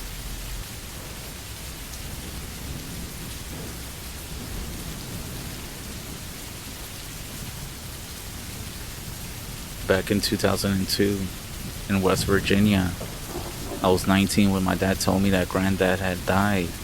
Not long after, we found out that he left me his old cabin. It struck me as strange because we never really talked, but I figure it was because we were the only ones in the family who really loved the outdoors. I had never been to the cabin before, but apparently, Granddad had lived there for a few years. He was the kind of guy who was super off-grid, hated the government, and loved the wilderness. He was a hardcore survivor type with plenty of guns, having served in the Korean War and developed a passion for shooting. In his will, he left me a note about the cabin's location and some other details. I decided to check out the cabin on Google Maps, but there was no visible path. The cabin was in the middle of a big open field. My dad convinced me that it would be a good idea to go out there, saying it would be a great way to remember Granddad. So I decided to take some friends along since it wasn't too far from where I lived, just a few hours. I headed out there with my buddies Carter and Jay. The only thing I had with me was the old Enfield rifle that my granddad had gave me when I was younger. Jay was always something special. He went all dressed out in a commie costume. Carter was a bit more normal, bringing an old bolt-action rifle. After a 3-hour drive, we finally got to the old road that led to the cabin. It was nighttime, and the snow was coming down, making it difficult to see anything beyond the headlights and the stars. There wasn't a moon, just darkness. We finally finished the drive down the old dirt road, and the headlights illuminated the cabin. It was much bigger than I had imagined. Think of a 2-story suburban house, but as a cabin. I figured that Granddad must have done some renovations that we didn't know about. We offloaded all of our things and went inside. There was no power, just a few candles lying around. But we had brought a ton of lights and a generator in the back of the truck. We left the generator outside, gassed it up, and started hooking up the lights. It only took about 20 minutes to get the inside of the cabin on. We decided that was enough for the night.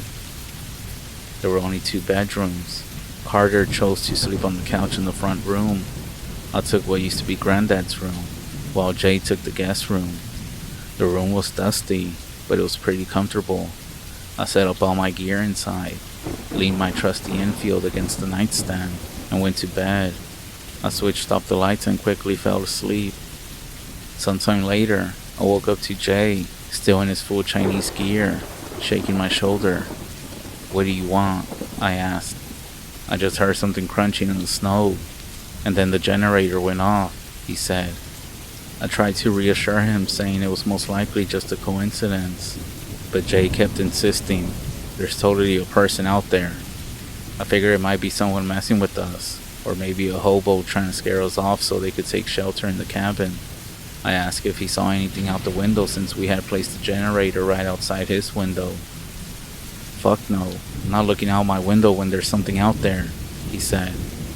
I called him a dumbass and told him to come help me turn the generator back on. I'm not going out there. Screw that. I'll wait till morning. I called him a coward and decided to go get Carter instead. I grabbed my rifle and flashlight and headed down to the living room to wake him up. Jay followed since his room was downstairs. As I was going down the stairs, I swear, I heard something crunching through the snow outside. I stopped, turned off my flashlight, and stood still. Jay was also doing the same. It was dead quiet, completely silent. No wind, no noises, nothing. Freaked out, I stayed still for another 3 or 4 minutes before I heard a sound outside. It wasn't close, but it was there. Jay whispered in my ear, "You hear that?" My heart was pounding, but I responded, "I hear something." I continued downstairs, nearly tripping over myself, and turned my light back on, raising my rifle. Carter was already awake, standing there aiming his rifle at the window. I turned off my light as my eyes adjusted to the darkness. I could see Carter staring down his rifle sights at the window. After about 5 minutes, he lowered his rifle. I turned my light back on. "There's someone out there," Carter said. I couldn't sleep, so I was watching movies when the generator went off. I saw someone walk by the window. They were on 2 feet, I'm pretty sure, and their eyes were at the top of the window, he explained. It hit me that the window was higher off the ground because of the cabin's foundation, like 6 feet off the ground. Whoever it was had to be at least 8 or 9 feet tall to be at the top of the window if they were human. "So are we turning the generator back on, or are we going back to bed?" I asked, trying to sound calm. I argued that if there really was someone out there, we should most likely confront them, but they kept making excuses not to go outside. "Fine, I'll do it myself," I said, annoyed. They did try to stop me, telling me that they were seriously freaked out, but I ignored them and went to the door. As I reached for the handle, a wave of fear washed over me, and I froze.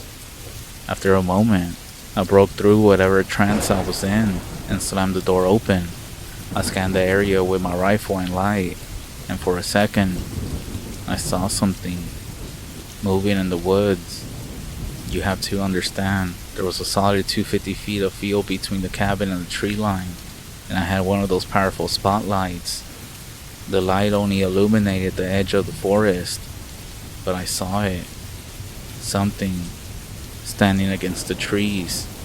It was pitch black, not just dark or a shadow, but like totally black, void-like, like a hole in the tree line. It reminded me of that paint that's so dark it absorbs all light. The thing stopped, and then I saw it turn its head. I raised my rifle and looked through the scope. My heart dropped. The thing was moving towards me, quickly closing the distance. It had already crossed about 75 feet. It then stopped, and I could see it more clearly now. It was still pitch black, but I could make out some kind of weird fur. Its eyes were a yellowish color. The creature looked like a Bigfoot that was starving. 8 feet tall, but super skinny. It stared back at me and let out this shriek, but a shriek that made my ears ring. My entire body froze. The thing then started sprinting towards me on all fours like something out of the game of Half-Life. I panicked and tried to pull the bolt of my rifle back, but I couldn't. I'm not kidding, this is what happened. Looking back on it, it's kind of funny, but at the moment, obviously, I was scared to death. Jay then came flying out the door in his full commie uniform, pulling out his Glock from his waist. He fired what must have been like 10 shots down range. I then saw the thing trip and roll. Carter started firing from the window with his rifle. Smart man. He stayed inside. I scrambled back through the door as quickly as I could. At this point, it sounded like downtown Detroit outside. The thing screamed and retreated into the forest. Jay rushed over to check on me since I had gashed my arm getting through the door. Carter was still at the window glaring into the woods. Jay bandaged my arm up, and we all sat in collective silence for what felt like 15 minutes. We decided to block all the windows with whatever we could find and barricade the door. Then we shoved the couch in the door. We all huddled in the front room behind a flip table, aiming at the door. About an hour passed when we heard something come up to the window beside us. Then it let out this ungodly screech that scared all of us. Everything went quiet for about 3 minutes except for the sound of crunching snow. We then heard what must have been about 2 or 3 more of those things approaching the door. There was a grunt, and then they all started pounding on the door. Carter stood up and fired 3 shots through the door. We then quickly decided to move upstairs and set up at the top of the stairs. After about 30 minutes, the banging at the door stopped. More screeching echoed through the woods, and then the creature finally retreated. All night long, they circled the cabin, screeching. It was horrible. We stayed awake all night just aiming our rifle at the windows and at the door. As the sun started to rise, the screeching faded into the woods. Complete silence followed for about 2 hours. I ended up passing out from being exhausted, and apparently, Carter also fell asleep. Jay ended up staying up. I woke up after about 3 hours of sleep, unsure if what just happened was real or just a nightmare. I laid in bed for a few minutes before Jay knocked on the door and came in. We talked about everything that happened. Carter came in too and told us we needed to get out of here. But then he also said, "This is our property. We need to kill these things." Jay and I agreed. Carter looked at us like we were insane. "These things are gonna kill us if we don't go," he insisted. We reminded him that we all had guns. "Fine, then give me a minute," he said. Carter came back a couple of minutes later with an HK-41 G3. "You had that, and you didn't even use it?" I asked. "My bag was on the couch, and I really didn't want to go near the door," he explained. We decided to go outside and try to set up lights and traps. We set up the lights without any incident. Jay pulled out 3 bear traps that he had taken from his dad, in case we went bear hunting. Why we would go bear hunting without dogs or proper equipment is beyond me. We did end up staying at the front door outside, feeling a bit more confident. Adrenaline is a crazy thing. We set up on the porch, and after a few minutes, we decided to fire some rounds into the woods. I fired 3 shots, and immediately we heard that same screech from the direction I was shooting at. They were watching us. We realized that they could see us or something, and suddenly, about 4 or 5 of the creatures started storming towards us. I hit one in the chest and it tumbled. Jay opened up with the Glock at another, which turned and ran back into the woods. Carter dropped 2 of them. One of them stepped into a trap, pulling it about 10 or 15 feet in one stride before it fell to the ground, and Carter and I just started shooting at it. After the chaos, I scanned the tree line with my scope. It looked clear. We cautiously approached the body of one of the creatures. Now for this part, I have to remember what Jay and Carter described, because my sense of smell is basically non-existent. They described the thing's smell as foul, like burning metal mixed with rotting flesh. So back to me. The one I had dropped suddenly started vibrating on the ground. We all freaked out and backed away. The shaking eventually stopped, and we debated whether we should just head home. It was around 5 or 6 o'clock by then, and the sun was pretty much down. We decided to spend one more night and leave early in the morning. We bunkered up in the front room, taking turns to keep watch. I fell asleep during my shift and passed out immediately. I slept through the night and woke up in the morning. We all packed up everything. We moved the dressers back and left some stuff behind. We cautiously opened the door and stepped outside. I kid you not. All the bodies were gone. All 5 of them. Just gone. The tracks from the creatures running up to us were still there. But whatever came and took the bodies didn't leave any tracks. We decided to make a run for the truck since it was only about 50 feet from the house. When we got to it, we found that all the windows were broken, the taillights were gone, and the truck was all dented over. "Screw this, let's go," Carter said. We all piled into the truck, turned it on, and floored it out of there, speeding through the forest. We reached the turnoff and got onto the highway. We were going so fast that I thought the truck was gonna explode. And after about 10 minutes, We got pulled over by the only cop on the highway. Everyone freaked out, trying to hide the guns as the cop approached. "What do you think you're doing going that fast on the highway?" We tried to explain to him what just happened, fully expecting to get arrested for being high or something. But then, the cop got really quiet. "You know the old man, don't you?" he asked. "He was my grandpa," I replied. The cop looked back at us and said, "I'll get it dealt with. Get it all cleaned up for you. I'll give you a call when it's all done." What the fuck? I thought. "Yes, sir," I replied. He told us to get out of town, saying that the creatures like to follow the scent, and the cops don't want people to freak out. We agreed, driving a more moderate speed the remainder of the way, only stopping once for gas. We finally made it back, and we went to our hangout spot to talk about what happened. We retold the story from all of our perspectives about 12 times, agreeing not to tell anyone else. Then we split up, and I went home. When I walked in the door, I heard my dad call my name. "Hey, you got a phone call," Dad said. "And by the way, I'm sorry I didn't tell you about them. I thought they had left that area years ago," he said.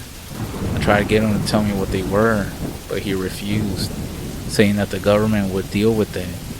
And that was literally the first time I ever heard him say anything positive about the government. I slept for what felt like days after that. A few weeks later, I got a call from that same cop. How he got my number, I'm not sure. He says that they have to replace the entire cabin every few years to prevent those things from returning to the same area. He told me it's in the same place, but it's completely different. Only one floor, but also pretty long. He explained that Granddad used to help deal with those things, that he used to help the government kill creatures that like to kill people. The cop did call them blackies. He also made sure to tell me that they weren't human.